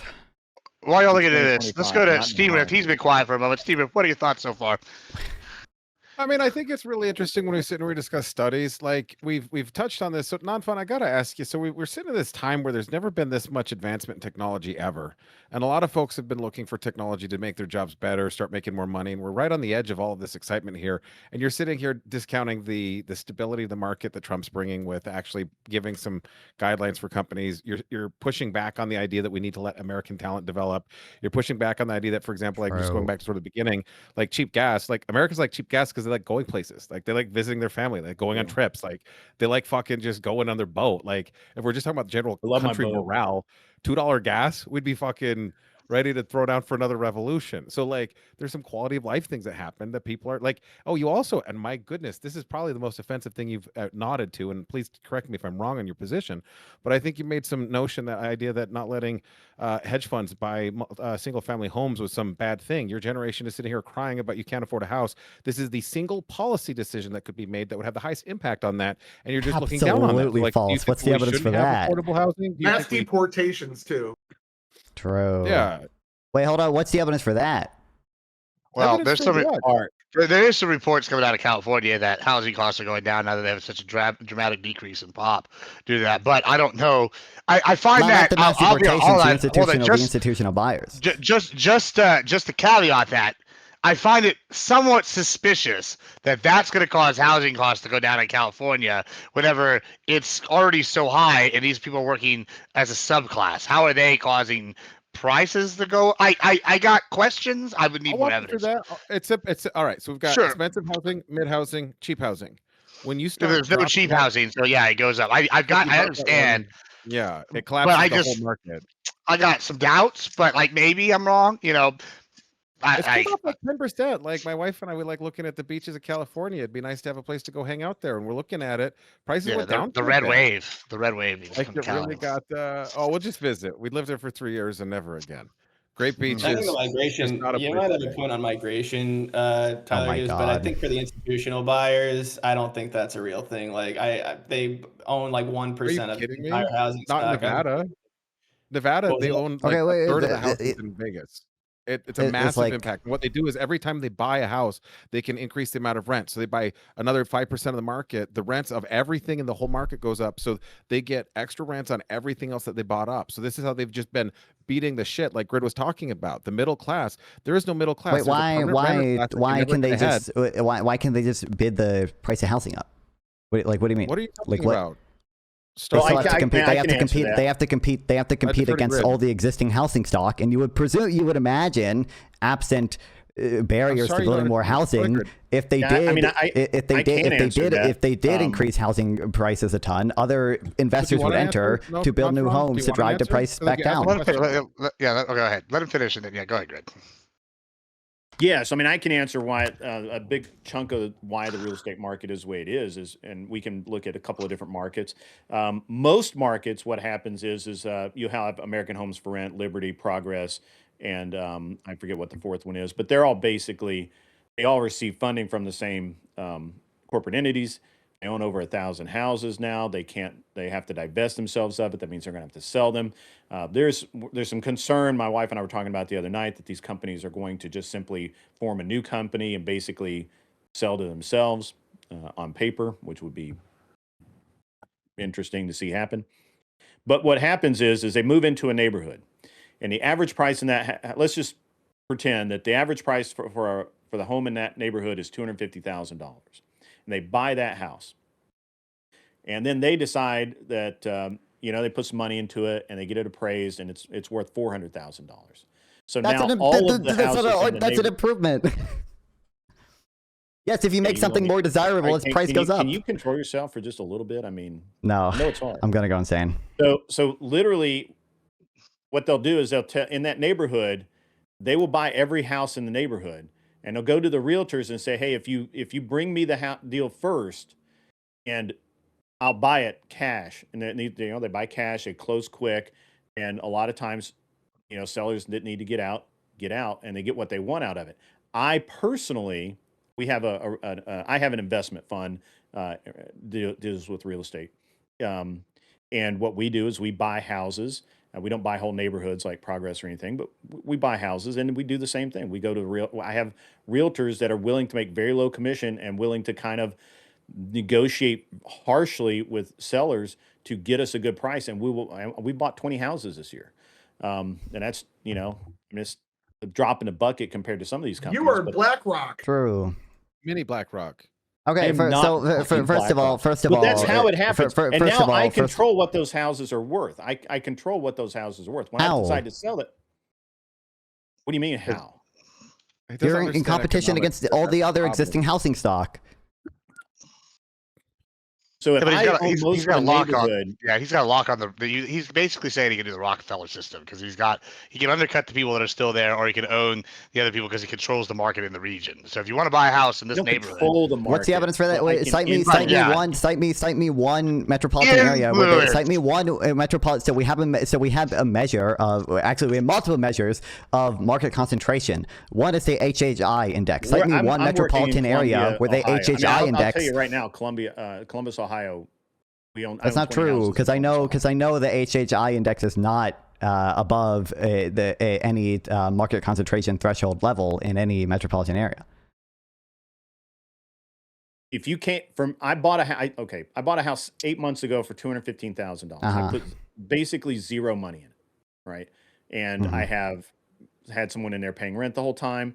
If I were to sell it today, I would sell it for $315,000 to $320,000, and that is slightly above the going rate, but I know I can get it because I don't have to sell it, and I just know that nobody else is going to be able to compete with me on that. And the people who are going to compete with me are the same people like me, who are going to do the same thing. What was it? Open Door. I don't know. Open Door had the same policy. They would go in and they buy a house, just give you whatever you ask for it. So if you said that it was worth $300,000, they give you $300,000 for it, and then they would immediately mark it up by $100,000 or more, and that was their. And it was a very bad tactic. They lost their ass, but that's because they didn't understand the same things that American Homes for Rent and all of these other companies understand. And once they own all of a neighborhood, they set the value. Not true. They have to compete against the existing housing stock everywhere else. Or 90% so that's number one. Number two, if they make improvements to the house, obviously the price of a newly improved asset is going to go up. Number three, if they are driving up the value of these homes or whatever, you would expect that's one of the first things you said. You said these companies buy a home and they improve it, they redecorate it or whatever, and I crashed out a little. Okay, remember? I don't think I also, there's no metropolitan area. There's no, you can't find evidence of market concentration beyond what the FCC considers a reasonable threshold for being worried anywhere. That's just not, we have indexes of this stuff. It's just simply not the case. Wait, also, hold on. Oh my God. Also, if they do drive can I finish they with literally two more things, buddy. If they drive up the price of them and they're making more profit, you would expect other people to enter the market. I think a big reason why you don't see that in some cases is because we made it needlessly hard with regulatory barriers on the local level with housing supply and with restrictions on lending that we instituted after 2008 for new people to enter the market and to buy homes. Also, we see that there's evidence that large landlords essentially can have lower marginal costs and are actually more efficient at building and managing homes, and for that reason, they might actually have some positive effect on reducing housing prices, especially if they do. Yes, because we hate making money. Yeah, because we hate making money. So, great, you're a business owner. You recognize that you can make more money by cutting prices sometimes. If more people buy your good, it depends on the elasticity. But I'm not. What? You just don't understand economics. The whole point of putting a bucket of money into housing to control the price is so that you can fuck the market, which is how this works. No, what? It's math. Right. So This is like a if two-column the house spreadsheet. in the area ought to cost $250,000, but I I'm not own saying that. 30% of it, right? I own an entire block of houses, right? I own 10 out of the 12 houses on a block.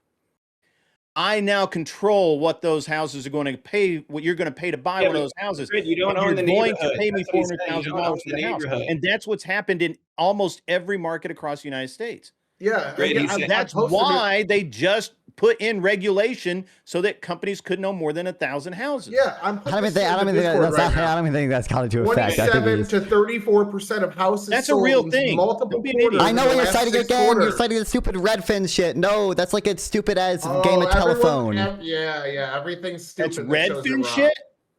I believe what he's citing You're an is idiot. this. I literally just got an email the other day saying that because we own 20 houses, but we have multiple funds. If we own 1,000 houses, we're going to have to divest ourselves of that. This is the 2025 Q3 Investor Pulse report by Batch Data. Showed 27 to 34% of new homes sold in 2025 went to investors and not family. So you're talking about the aggregate over the last 20 what years. that number We're talking about what's actually is. happening right now. True. I believe what that actually is. First of all, even in that, again, 99% of the housing stock in any given year is existing housing stock. But regardless, I believe what you're citing. Sorry, I don't have notes on every single stupid meme.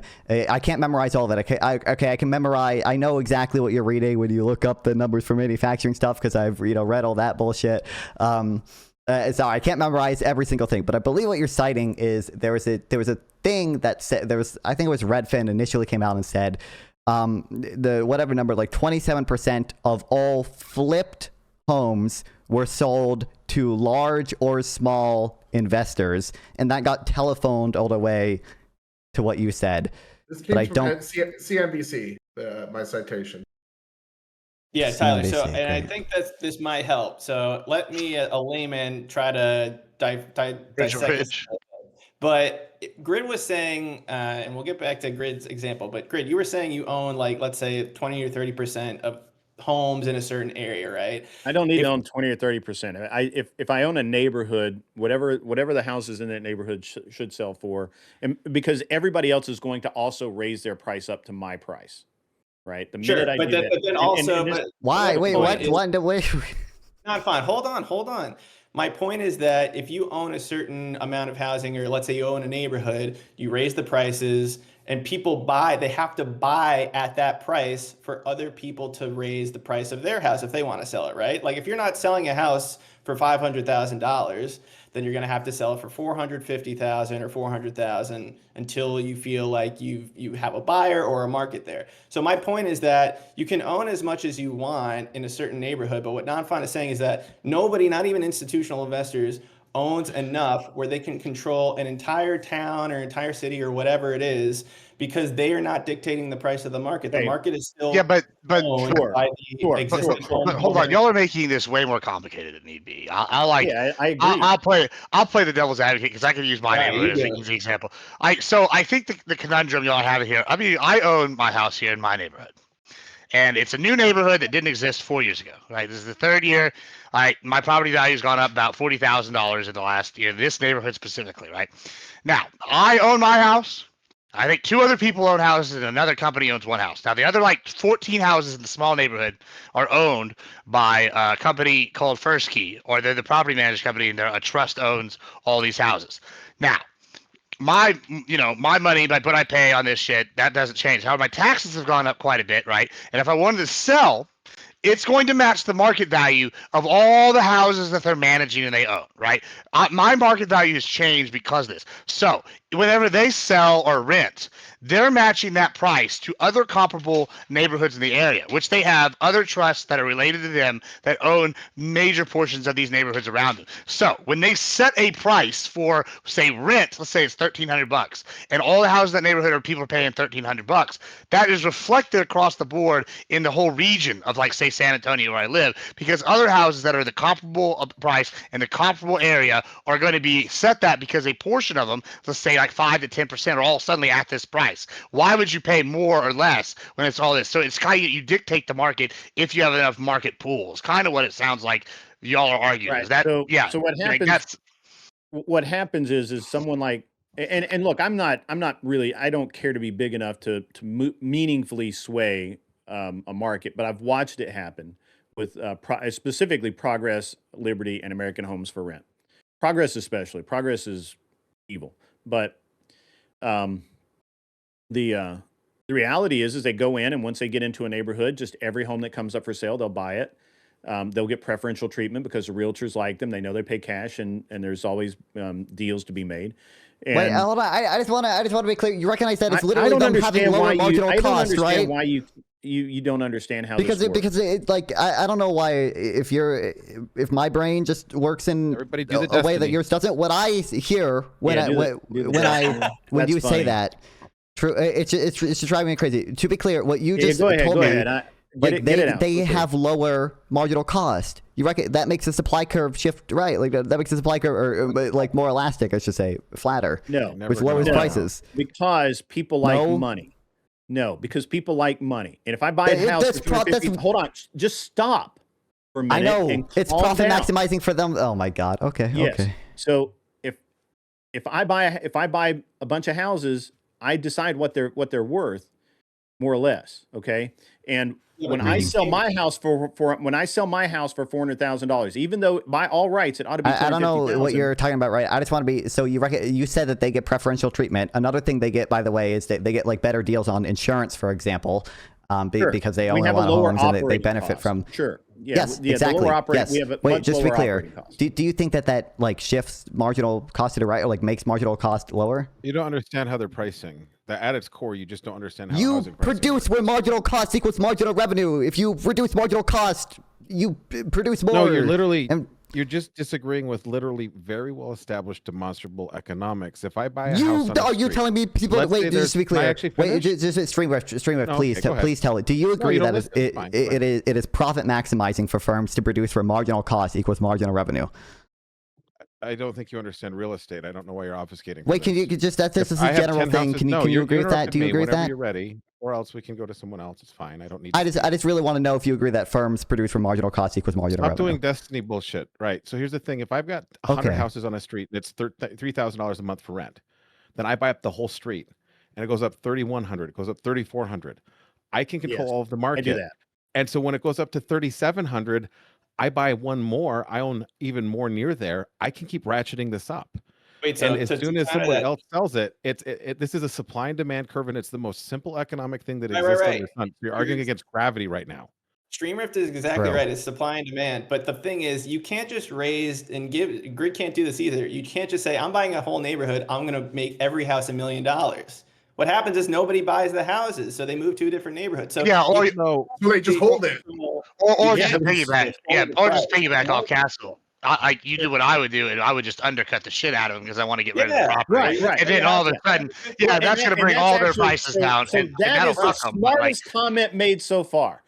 The smartest comment made so far is what Well, of I course. do. What I, as a little guy who I only own 20 houses, and Progress has 300 in the city that I'm in. I look at their rents and I price mine $100 a month less than theirs, right? And when they go to sell a house for $400,000 and it's the same square footage and it's basically the same as my house, if they're selling for 400, I'll sell for 375. Yes, Yeah. I undercut them, right? Right. But that's why I'm saying- they will set that value. They just will, and you can. I mean, I don't understand how to explain it. But again, I think Streamrift is right. You're arguing against gravity. I don't understand how this is so hard to understand. If I own, if there's a short supply of $250,000 houses and I own even 20% of them, what I get to and I'm going to sell it, I'm going to determine that that's now a $300,000 house, regardless of if I'm going to make $100,000 on it or whatever.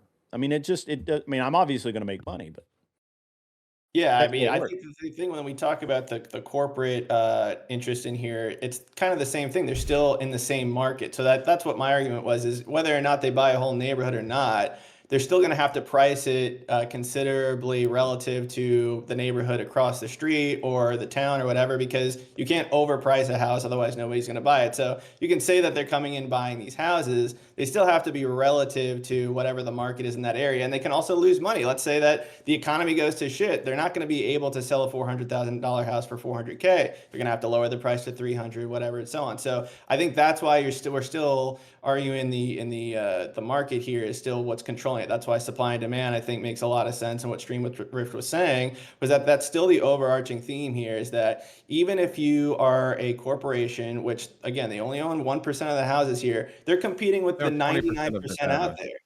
Nationally, they do. Yeah. So I'm glad that you're protected from all of this, but for the rest of us, what happens is the inventory gets artificially consolidated, and then what ends up happening is they can actually set the right. Okay, so right now in Las Vegas, a house used to be able to be, you could get a nice house, $250,000. It's like $500,000 now. And it's not that the inventory's changed. In fact, a lot of the inventory is the same. There's a lot of houses that are old. And what's ends up happening is when you allocate, for example, to quote unquote affordable housing and you put restrictions on everything, you ratchet up the gross rents overall. So when 20% of the money that's in investment or in real estate is consolidated on 20% of portfolio, they have an upward trajectory on it. The other thing is they're buying the single families, and this is what should be terrifying to anybody like Nonfon or the kids these days, is this is the mechanic that's keeping you as permanent renters. This is why Daddy Trump's telling you guys about 50-year mortgages, because you kids can't wrap your head around the fact that when you let BlackRock, Vanguard, and State Street buy up all these houses and set rent rates, they're going to price it just about. No, let me get some jalapeno poppers, kid. Wait, hold on. I just want to, why Streamrift, why is the supply curve upward sloping? Why does it slope upwards? What are you talking about? Why does the supply curve on the supply and demand graph slope upwards? So get to your point. It's because marginal costs are increasing. Typically, that's the assumption. You assume that real estate. Okay. I'm going to address this point because you can't get past it. In manufacturing, yes, we're going to go for economies of scales. In software, we're going to go for economies of scales. In real estate, it's location, location, location. It's backed by real estate. Do you recognize that institutional investors, large investors, benefit from economies of scale? Do you recognize that's true? What are you? You're just wandering off, man. I'm not. You directly engage with the fact that real estate does not play by the same rules of operational efficiency. For example, if Grid and I decided to go make widgets, and we were competing against other widget manufacturers, we would all have an incentive to make cheaper widgets, and we'd be trying to get deals with negotiators. Just to be like, I'm sending stuff in. Let me finish. Yeah. So here's the thing. So we go ahead and we do this. We're forced to do that because that's how the market. So we can either make a better widget or a cheaper widget. Both are nice. And so in real estate, because the value is tied to so many other things, like, for example, the location of a house next to a good school is of significant value to the family. And so that puts a premium on it. So everybody, for example, if we did school choice, and we made it where there could be schools throughout communities, it wouldn't consolidate the cost of housing. And so you're sitting here ignoring all of these extra things that make real estate actually unique and behave differently than, for example, manufacturing or even the service industry, and then going, yeah. So that's what's going on there. That's the difference. Real estate doesn't behave the same way as manufacturing. I do want to address something really quickly. Was that you said that there's existing housing that isn't being built upon in Las Vegas, right? I think you said that. Well, no. So very specifically, the federal government owns a lot of the land here, and so there's an artificial restriction on land development, which is driving up the value of all of the existing land. That's true. Okay, especially with all of the folks in California coming over here. In the constraints of that, you have a government that isn't allowing for more development, and you're having more people trying to move into Las Vegas. I know Las Vegas and that area, especially the Southwest, especially during COVID, a ton of people were trying to move there. And so I think it just goes back to your point of supply and demand. Like, I don't know why you're blaming Houston's not the seeing these corporation. problems, though. Houston's the fastest growing city, and they're not seeing massive spikes in housing costs like the rest of the country. Because they have more supply than demand. That's the point. They're building more. Yeah. But that's what I'm saying for streamers. It's like Las Vegas needs to build more. They obviously have some governmental regulations, but that's really what it comes down to. It's not because federal government. Just to be clear, the federal government owns like 80% of land in Nevada, and our governor is a pussy who won't just say, fuck you, stay the fuck out of here. If Minnesota can drive ice out, we can build some fucking houses for people. They did it. Yeah, the federal government has a ton of restrictions on lending. After the subprime mortgage crisis, we put a ton of restrictions on lending. That restricts families' ability to buy a home, and that's part of the reason why institutional investors buy more homes nowadays, because they have the capital. Partially true. But I want to address something that Streamrift said. And first of all, BlackRock, Vanguard don't actually own any houses, but they bankroll companies like Progress that do. And they scare what ought to really scare a lot of people like Nonfon and people who want to own a house in the future. I'm picking on you because of your age, Nonfon, not your intellect or anything. What really should scare young people is the fact that all of these, there's like 5 companies that own a shit ton of real estate, and if they were to decide that and they're not, they don't, this is an asset to them. They don't care. They're not emotionally attached to it. They don't live there. It's simply numbers on a screen. And if it were to reverse, if it were to be the case, and as it is in some places where the market actually reversed and the values of those homes started to drop below a threshold, they would divest themselves of it, causing a massive glut in the market and a cratering of real estate almost overnight. And that's had, and there's, and it would be hugely detrimental to the country. So I think it's an interesting, the way that they're attempting to control the real estate through this executive orders and things like that. I think that's really interesting. I don't know if it's going to be effective, but it's interesting. And I want to say one more thing about this.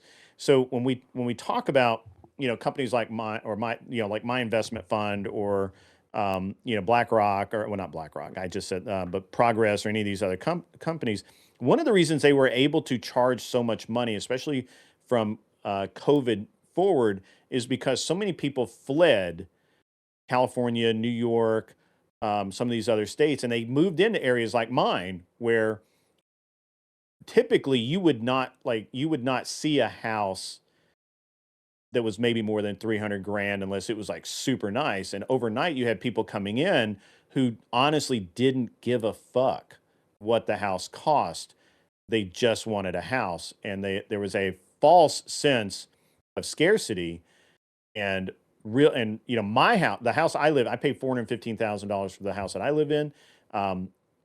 It's worth 800 grand today on paper, because of the people from California and New York moving here and driving that cost up. No other reason. There's no other reason for my house to be worth this much. It's literally still a $400,000 house. It's nice, but it's not that nice. Some places, it's almost like the land appreciates. That's crazy. Some places, like places in Ohio, see 20% of homes being owned by investors and not single families. So what we're seeing again is in recent purchases, we're seeing about a third of houses sold being bought by investors. Like, we're looking at the total of all houses in aggregate that have been bought in the last 50 years and saying, well, it's only 3.8% that are owned by big companies, but at the end of the day, that's a fuck ton of the money. First of all, you're still competing against all the other existing housing stock. Most people are selling their houses. We have measures of market concentration. I don't think there's a single metropolitan area where the HHI index gives real estate or residential like construction above I forget what the threshold is. I think it's like 800 for like moderately concentrated even. Not that I don't even think concentration. I don't even think concentration alone is a good measure of market competition because a lot of increase like an increase in competition, or sorry, an increase in concentration can represent more productive firms getting more market share because they're more productive. That's what you want to happen in a free market system. And I don't know how you guys don't understand this. To be clear, firms produce where marginal cost equal. No. True. I cited a paper. You can look at the group chat. I cited a paper. It is true that like institutional investors, large investors tend to have like lower marginal costs. They tend to have lower like operating costs. They get better, like we're talking about the better deals they get with realtors. They get better deals on insurance. That's a big one. And and that's the reason why they can have lower marginal costs. That's why some of them are even doing like build to rent things now. And that makes the supply curve we're more going to do that. Yeah. Well, I want to bring up another problem that we haven't talked about in relation to this. Hold on. Just one thing. By the way, if you just on the aging, if you disaggregate by marriage, then Gen Z is not particularly far behind in homeownership. There's like slightly above if you adjust for marriage. Now, now part of the issue is home prices probably have an effect on marriage. And it's difficult to say how high that effect is, but if you disaggregate by merits, then Gen Z is doing fine with home ownership. It's just that we get married less often. I do want to point out an unexpected casualty of this policy with the, we're trying to have major corporations not buy up all the single homes, because this has affected me a little bit. Is I own some homes in like areas like Dallas Fort Worth area, and they're not really homes. What they are is they're shells, right? We build an oil well on there, and then you build a shell around it.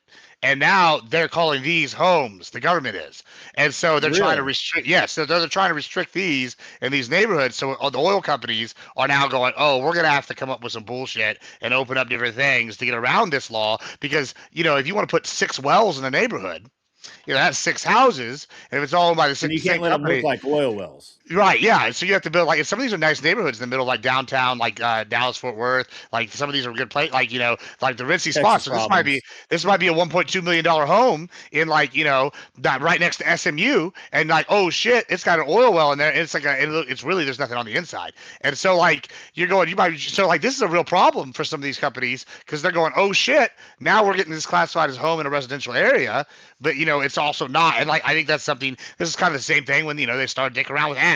There's always, when they dick around with something and the government dicks around the economy, there's always unintended side effects they're not thinking about. I think that's something to consider, but I'm sure that's a very small problem compared to everybody not being able to buy a house. But I thought it was worth mentioning as a side thing here. We'll go to Caswell here. You look like you were ready to say something here for a moment. You were ripped and ready to go.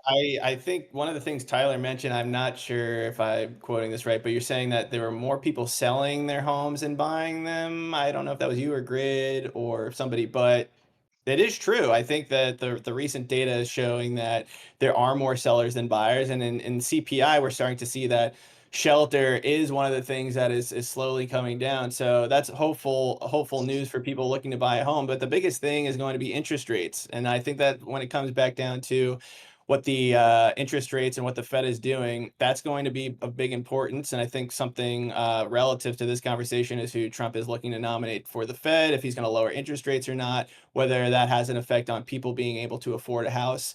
Hold on, you're triggering me. Just to be clear, the Fed controls short-term rates. You recognize that, right? We all recognize that, so I don't want to pick on you. Yeah, man just said you're triggering me. Hey, so Caswell, you are triggering me. Wait. Do we recognize that the Federal Reserve controls short-term interest rates and that long-term interest rates are affected by many other things? Yes, I know that, but I'm just saying in the long term anyway that we have to be. Oh, he was confused. He was just trying to make sure he understood. And I don't want to just pick on you. Grid, Tyler, Stream, do we all recognize that long-term interest rates are affected by a lot more than just what the Fed does? I don't even understand how you thread arguments. You seem to go all over the place on some things and avoid very basic concepts. I mean, yes, lots of different things. To be clear, what I'm getting at, what I'm getting at here is that the Federal Reserve controls short-term interest rates. They can do they can do QE, they can do other things that have effects on a long-term interest rate. And the long-term interest rate, 10-year and 30-year interest rates, right, and bond yields are what is more important for mortgages. And if the Federal Reserve, one of the things that changes the 30-year and 10-year yield is inflation expectations. And if the Federal Reserve cuts short-term interest rates, that raises inflation expectations and won't necessarily have an effect on the real long-term interest rate because the nominal rate will increase by the amount that inflation expectation increases. I really want to, before I forget about it, I really want to address something. You have to cut interest rates. Go ahead. That song? I really want to address something you said there. While it's true that currently there seems to, in some areas, it seems like there's a surplus of housing versus buyers, I don't think that bears out over the entire country. And the biggest reason that I see day to day for that is we have far less speculators and people who are what I consider hobbyist landlords, real estate investors. Getting into the market, and a lot of them are being frozen out of the market because real estate is an interesting and long-term game. The people who try to play it short-term tend to get screwed over. And what we're seeing is that when the interest rates changed, a lot of people who are buying these houses using the BRRR method just lost their asses and they're having to sell their houses, or they're getting foreclosed on, or things such as that. And right now we're seeing houses stay. All right, so I can judge an area generically by what their turnover rate is, right? So if you're seeing houses inventory stay on the market past 90 days, that's unbelievably slow. Houses should not stay on the market 3 months average. And we're seeing a lot more of that because these investors just aren't there right now. And a lot of them are afraid of regulation coming down. And obviously the banks haven't been willing to loan very well. A lot of banks weren't loaning on investment at all. So that all contributes to the supply of houses. When you take a good chunk of the buyers, which are these investors and speculators, when they can't go buy houses because they can't get funding, or they can't get approved for loans or whatever, those houses sit unbought. And unfortunately, not for me, but for other people, that's becoming a problem. So, and of course, that causes the demand to suffer, which means that if you try to sell, you're going to end up taking less than what maybe you really want. Well, on that note, we got about 15 minutes left, and I do have another panel to get to, and I'm in a particularly aggressive mood tonight, so I'm excited to get to it. So we'll just get into closings here. It's been a lot more contentious than I thought it would be for an econ panel, but very good job, Nonfon, fighting the entire panel. Very proud of you. I enjoyed that. Including Castle. Yeah, and Castle, even fought his teammate. To be fair, you can ask Tyler. This is a good compliment, a good sign, because one of the first times I debated with Tyler's my partner, I called him an idiot about 15 seconds in. So you're good company. So I think that's a good time. But go ahead. We'll get some closings here, and we'll get out of here, and I'm going to start fucking yelling about how much I love my gold diggers. Go ahead, Tyler, and kick us off.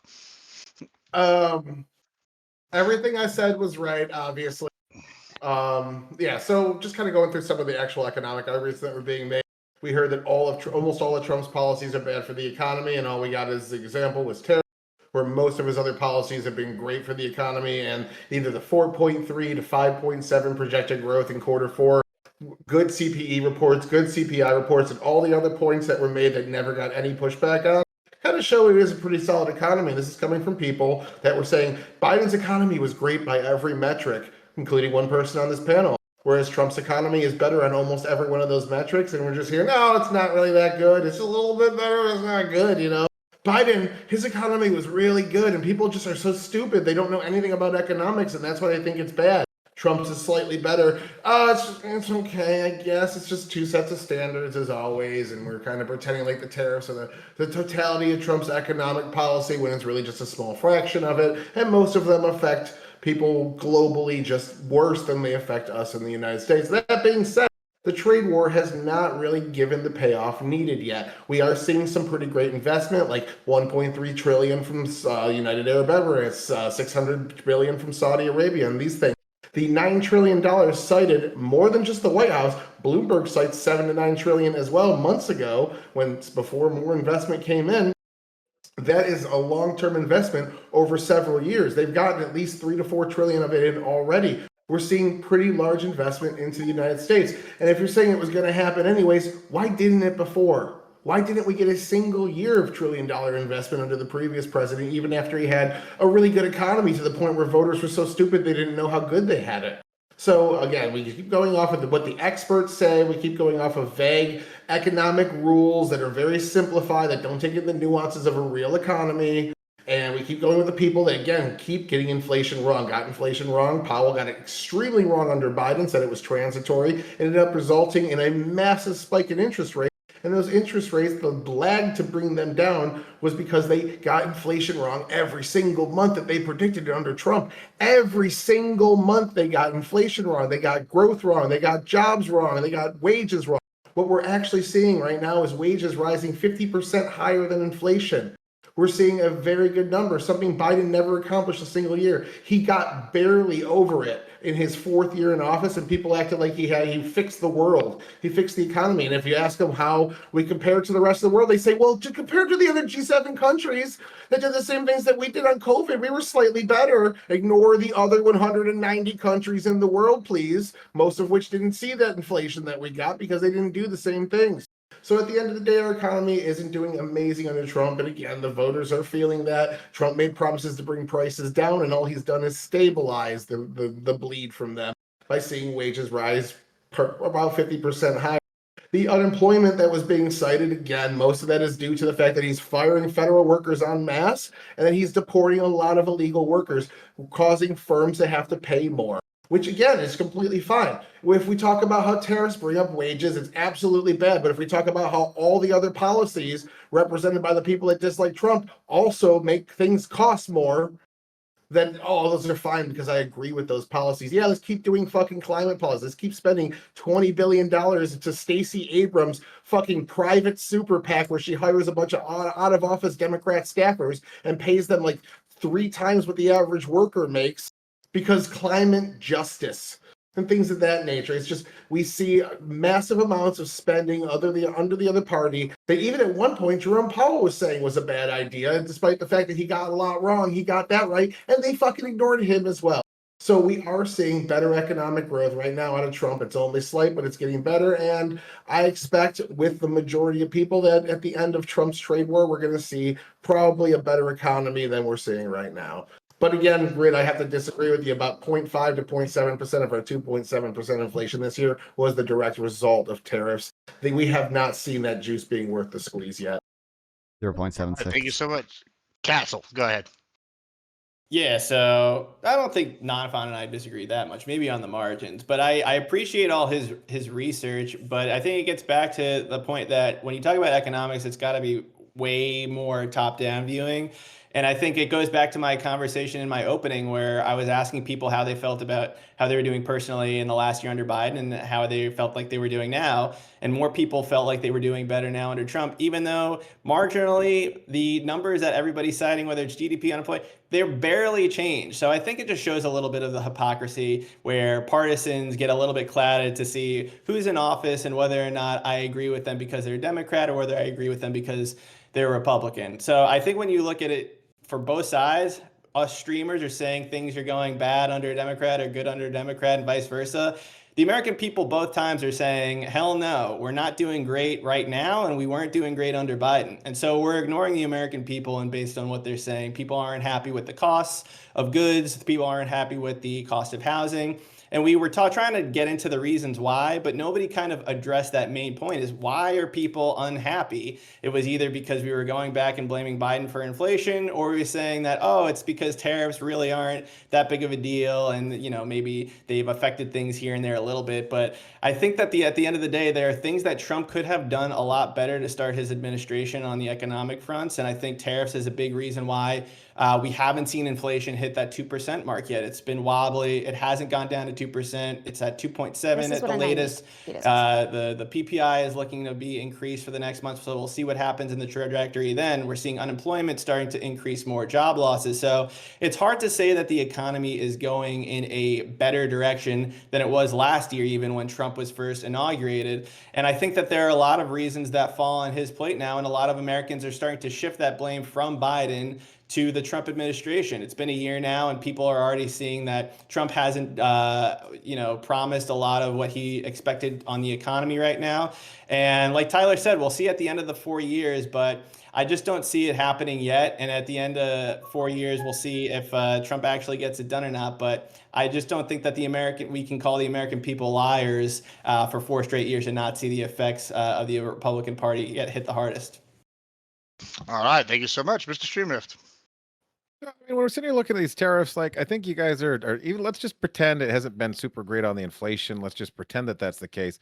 Fact of the matter is, a part of this is about driving interest in American manufacturing. There's been a complete shift on how folks are looking at sourcing components, equipment, all sorts of different things, and there's a shift towards shifting towards America. So when we're looking at it, it's not just about the dollars and cents. It's about folks in America having jobs. It's about us developing our workforce. It's about us having advanced manufacturing. Part of the reason why we're losing in AI to the extent that we're losing it is we don't don't have the skill to domestically manufacture chips, and we're trying to do that. There's a lot of reasons why it's skilled work that's going to take a while for us to ever be able to do efficiently here. But in the meantime, Daddy Trump's making it clear that we've got good relationship with Taiwan. We can get chips. We said, hey, look, if you want to access the American market, you're going to have to support us on our policies. So we're in a position to have access to all of the equipment that we need to go into this next generation of hyper advanced technology. And I couldn't be happier about that until when we hear also leftists sitting here saying, like our good friend Nonfon saying, oh, H1B, that's not a big deal. We've gutted the last 10 years of American engineering talent because we've given a preference for overseas folks for reasons that have nothing to do with the original policy. And so when we sit there and we see these policies that pass up American engineering talent, pass up manufacturing, we say, oh, well, these tariffs are bad. Well, having the ability to manufacture domestically is super important for a wide variety of reasons. And I realize that we've got probably some short attention spans here, but it wasn't too long ago where we had shortages of baby formula and just basics. Like the whole freaking premise of having domestic manufacturing, we can be completely self-reliant. We don't need any other fucking country. So America's arrogance comes from the fact that we really are fucking A-okay. We don't need anybody else. And if we need to hit them upside the back of the head with tariffs once in a while, maybe we should stop hiring some foreign engineering talent. I think the future's bright for America. God bless America. All right. Thank you so much, Mr. Nonfon. I don't think you guys understand anything. I just The feeling is entirely mutual. Sure, I just can't. I mean, Close, you guys, if any of you guys want to join my Discord server, we can chat a little more after this. I mean, listen, first of all, This hurt my head. I'm gonna blow my brains out, bro. First of all, like, just to be, there's no way I can possibly address every single fucking lie. Just give us some ending notes. Just to be clear, when I'm pretty, like, when I say something like, I'm assuming what Tyler is referring to when I say like Biden had the best economy by every metric or whatever. What I'm guess I was referring to, I don't know what exact quote is bringing up, was that under Biden, you saw relatively similar to what we're still seeing now, the empirical data about GDP, about job numbers, about unemployment, about inflation, were not aligned with how voters and how the median person perceived the economy. It's consumer sentiment used to track unemployment, used to track a lot of GDP numbers a lot better. Now it seems people are a lot more responsive to inflation than they are to things like unemployment. And I think part of that is due to social media. It's hard to say exactly what is driving that, but I think a lot of it's just because the media environment has changed.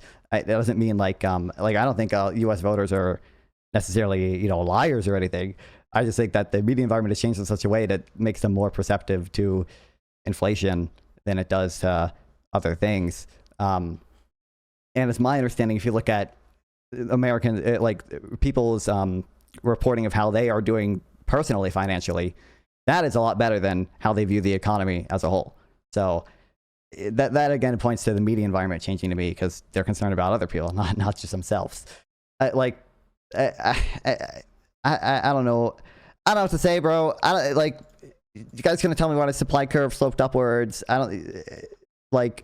It's ridiculous. It's ridiculous. I don't think you guys understand fixed effects.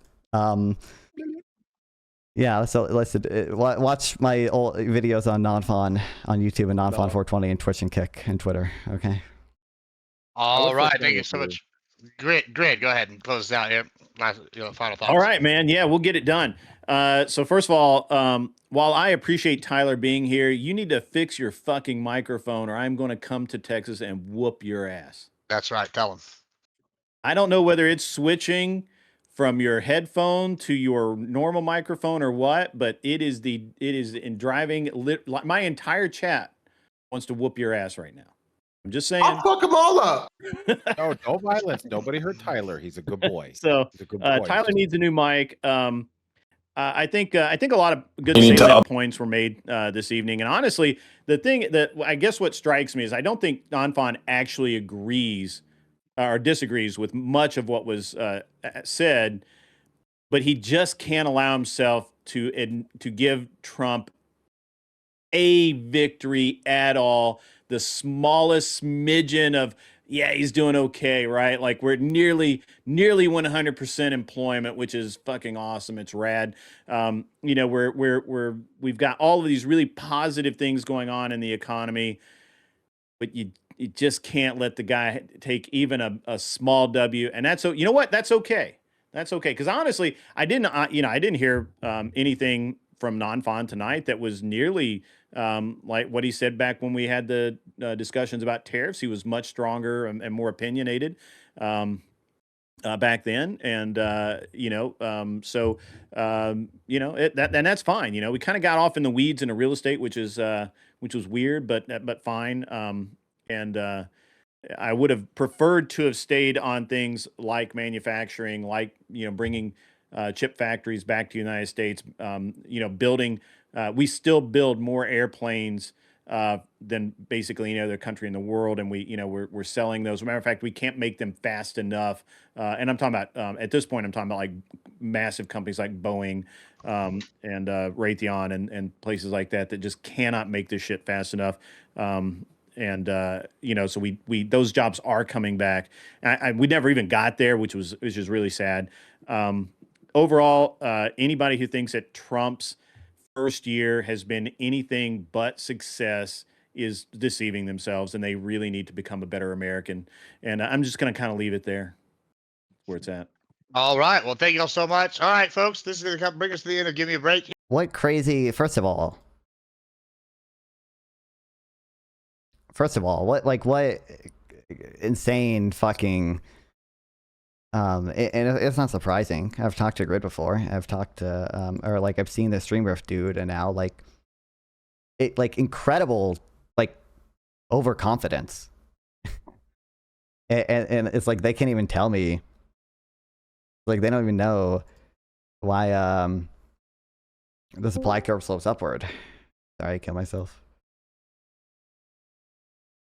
Yeah. What fucking crazy as shit. And I don't know how I'm expected to respond and address so many just lies in a closing statement. I don't know how else to even characterize that stuff. I'm so glad I missed most of that. Oh, don't worry. It'll be uploaded, and you can, you guys can, I'll watch it then. I mean, the VOD will be up anyways. But controls short-term interest rates. They can do one address speculators and people who are what I consider these hires, which are these problems you're going to tonight before an econ panel, but very good job, Nonfon. And sorry, I just got bro, I don't understand how Tyler is Nonfon, your own study says 2 million jobs were lost due to trade away. It's do you think you think I don't know more about that than you? What do you I don't know what I told you about that. I don't even know if you could tell me the author or the authors or the title of the paper. What are we doing? It's I know that's not their estimate. There are some people who have come up with larger numbers by trying to make a general equilibrium model, but it's not even you don't think I know? You don't think I have reasons for rejecting that paper? I don't want to say rejecting well, there's quite a few problems with it. So maybe I'm comfortable saying rejecting. But it's again, the instrumental variable is not valid. It violates the exclusion restriction. And Arthur Jordan Hansen is not a general equilibrium model. It is just I think technical term, they do whatever, shift share design. It's just a difference in difference. It's calculating, the difference in difference between the commuting zones with regards to import penetration. And you cannot get a national effect size from that. The way they try to get a national effect size is just totally valid. In the entire panel, very proud of you. That sounds like a debate. Projected growth in quarter 4. Fucking yelling about how much I love my gold diggers. Go ahead, Tyler, kick us off. Everything I said was right, obviously. So just kind of going through some of the actual economic arguments that were being made. We heard that almost all of Trump's policies are bad for the economy, and all we got as an example was tariffs, where most of his other policies I don't have been great for the economy, and either the like this is not true. Because we talked about this. We talked about the housing policy. We talked about immigration and deportations. I mentioned those. Like, this is obviously not true. We talked a little bit about not necessarily the Federal Reserve that much. We did talk about interest rates. Tangentially talked about Federal Reserve. 4.3 to 5.7 projected growth in Q4. Good CPE reports, good CPE. Like, I directly addressed this, and it goes on to say I didn't address it. All the other points that were made that never got any pushback on kind of show it. Like, what do you mean? Like, I remember saying, one, those are annualized, quarterly growth numbers. If you just look at what we don't have the final estimates yet or anything, but if you look at like what 2025 GDP is projected to be overall, it's under 3%. It's not like extraordinarily high growth because again, we had a contraction in Q1. It was a pretty solid economy. This is coming from people that were saying Biden's economy was great by every metric, including one person on this panel. Whereas Trump's economy is better on almost every one of those metrics, and we're just here, no, it's not really that good. It's a little bit better. And I have no fucking clue. Like, does he think?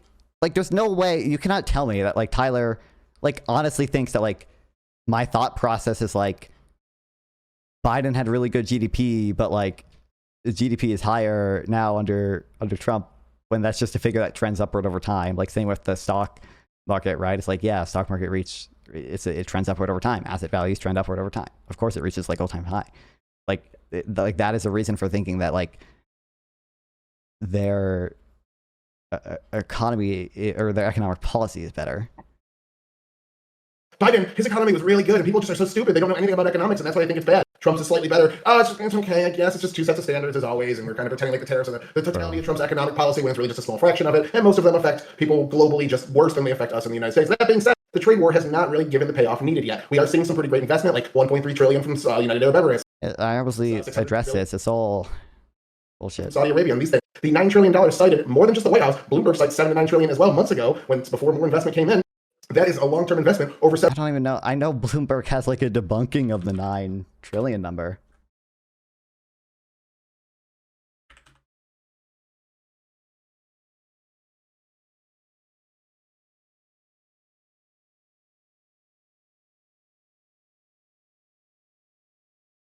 I think Bloomberg did a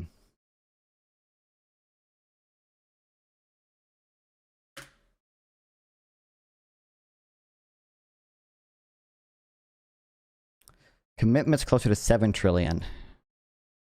It's talking about his 21 trillion number. I think this is Bloomberg going through, yeah, they're going through the 9.6 trillion. I think they're talking about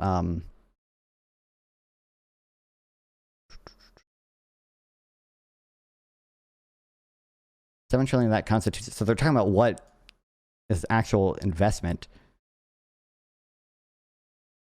But I don't believe Bloomberg's had like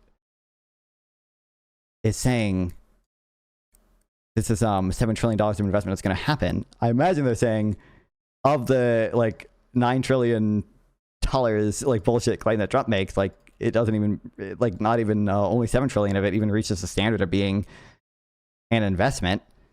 And a lot of the other, and like of the 7 trillion, I don't think they're claiming that is going to happen. I think they probably be aligned with me in saying that this is like obviously a quite absurd number.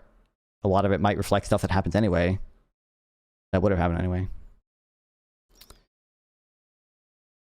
What could be considered real investment pledges that is more than all the foreign direct investment accumulated in the U.S. since statistics were first collected? All those delivered on the timelines laid out by companies in the White House, the total would work out to $1.5 trillion a year, or about 5% of GDP. That kind of surge would be unheard of outside of times of crisis, said the economist dude.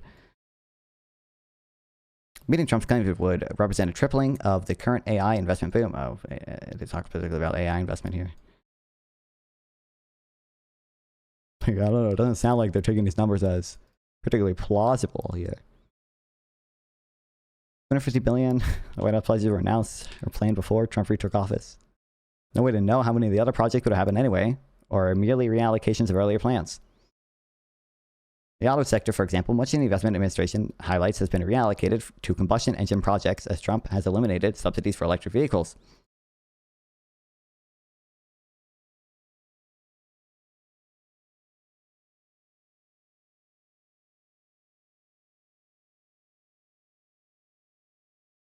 1.2 trillion came out from Qatar. Or 500 billion from India. Saudi pledged to invest 600 billion.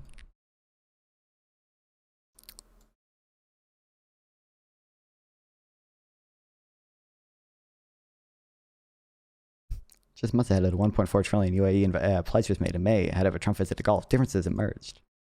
And again, like the EU, there's like an EU official has clarified, like the EU does not even have the legal authority to enforce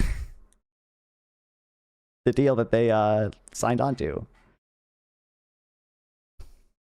Silly child, don't you know good has made millions of dollars before he knows everything about macroeconomics? Yeah, apparently. He knows a lot about savings and investments, so I've heard. Several years, they've gotten at least 3 to 4 trillion of it in already. We're seeing pretty large investment into the United I don't know what the fuck the source is for that. Foreign direct investment this whole year, I don't even think has reached 1 trillion. States. And if you're saying it was going to happen anyways, why didn't it before? Why didn't we get a single year of $1 trillion investment under the previous president, even after he had a really good economy to the point where voters were so stupid they didn't know how good they had it? I don't even know. You'd have to. We didn't get $1 trillion in foreign investment. We're still not. These are all investment pledges. Like almost none of this, like basically none of this actually happened yet.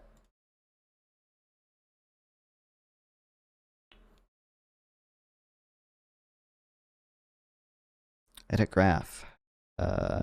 Annual.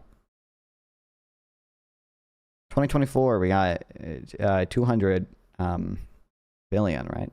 Yeah, it's in million, so it's 200 billion. We don't have all the 2025 numbers yet, but like if we just add up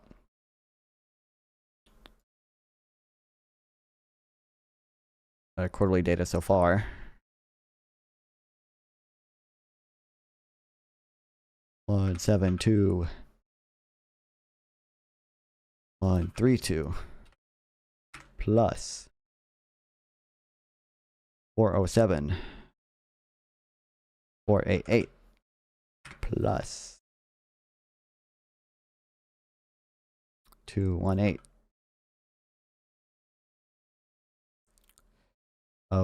16 was it? 16. And then we don't have fourth quarter yet, but like let's just be generous and take the highest number from the previous 3 quarters. We get that's 1.2 trillion. If we're being super charitable there. I know what you said, oh, strong potential. What? What?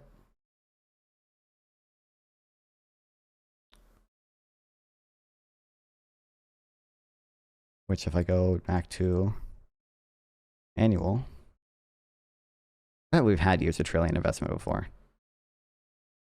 Nah, maybe not.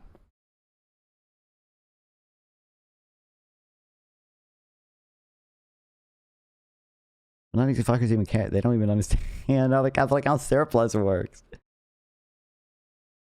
Oh my god, I'm gonna crash out about to balance the payments for the 100th time, folks. Oh, kill me. So again, we keep going off of what the experts say. We keep going off of vague economic rules that are very simplified, that don't take into True. That was me the whole time. I was very vague about the economic rules. That was me. of a real economy, and we keep going with the people that, again, keep getting inflation wrong. Got inflation wrong. Powell got it extremely wrong under Biden, said it was transitory. Ended up resulting in a massive spike in interest rates. And those interest rates, the lag to bring them down was because they got inflation wrong every single month that they predicted under Trump. Every single month they got inflation wrong. It's not even worth. Is it even worth fighting on this? But like, oops, Fred, like, no, like, I'm not. I've read a little bit of Scott Sumner. I don't know. Like, I don't even think interest rates are necessarily the best way to judge monetary policy. And like, you could open a monetary policy textbook and they say that short-term interest rates are not a necessarily great. You can watch Ben Bernanke say the same thing. They're not necessarily a great way to view the current stance of monetary policy. Nominal GDP growth is probably better. That's been, we obviously way overshot it during COVID. And it's not been particularly tight. Like 4% is about what is kind of expected. And we only, like, we're at 4.5 quarter two. Now we're back up to 5.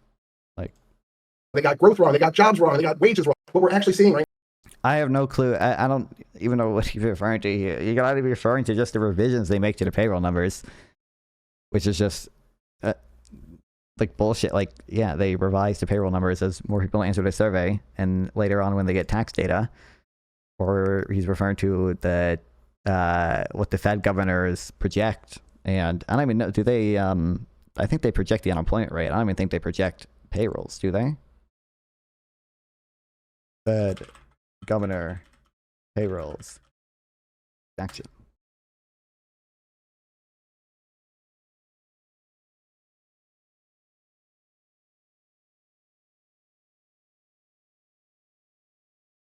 Is this consensus estimate from the governors?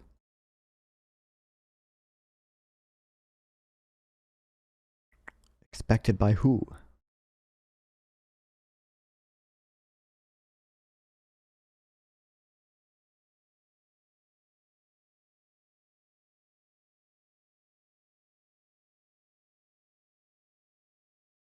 I don't know if they project payroll numbers.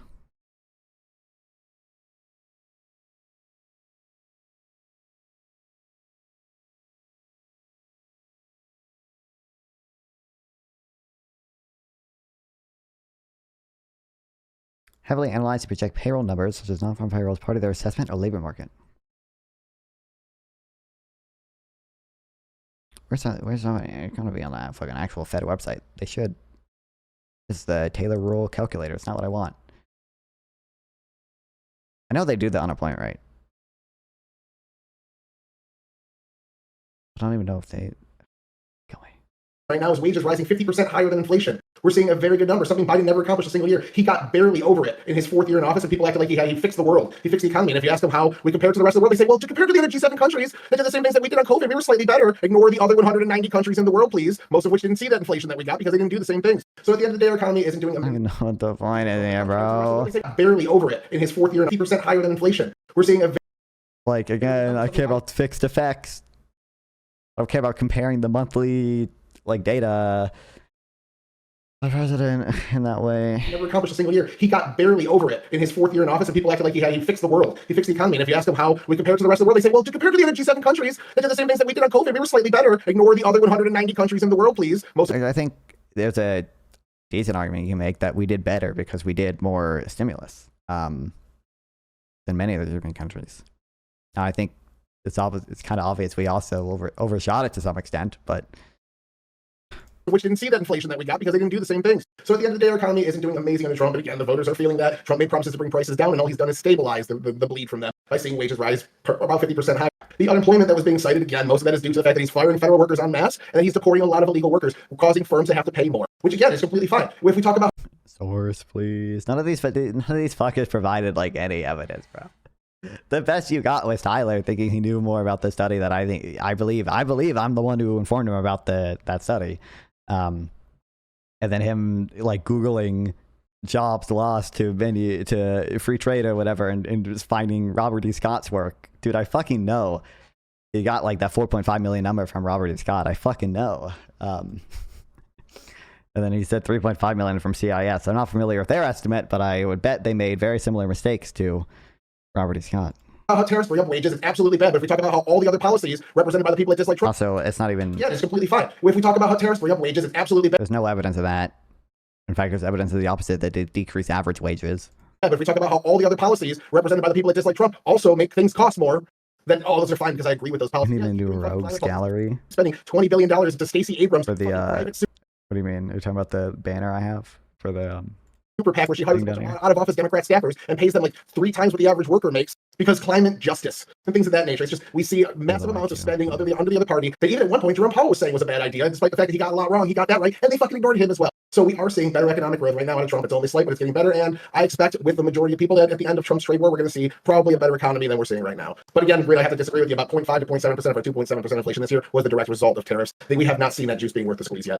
0.76. Thank you so much. Castle, go ahead. It is 0.76 of all items CPI. And then grid and Streamrift both. I don't know.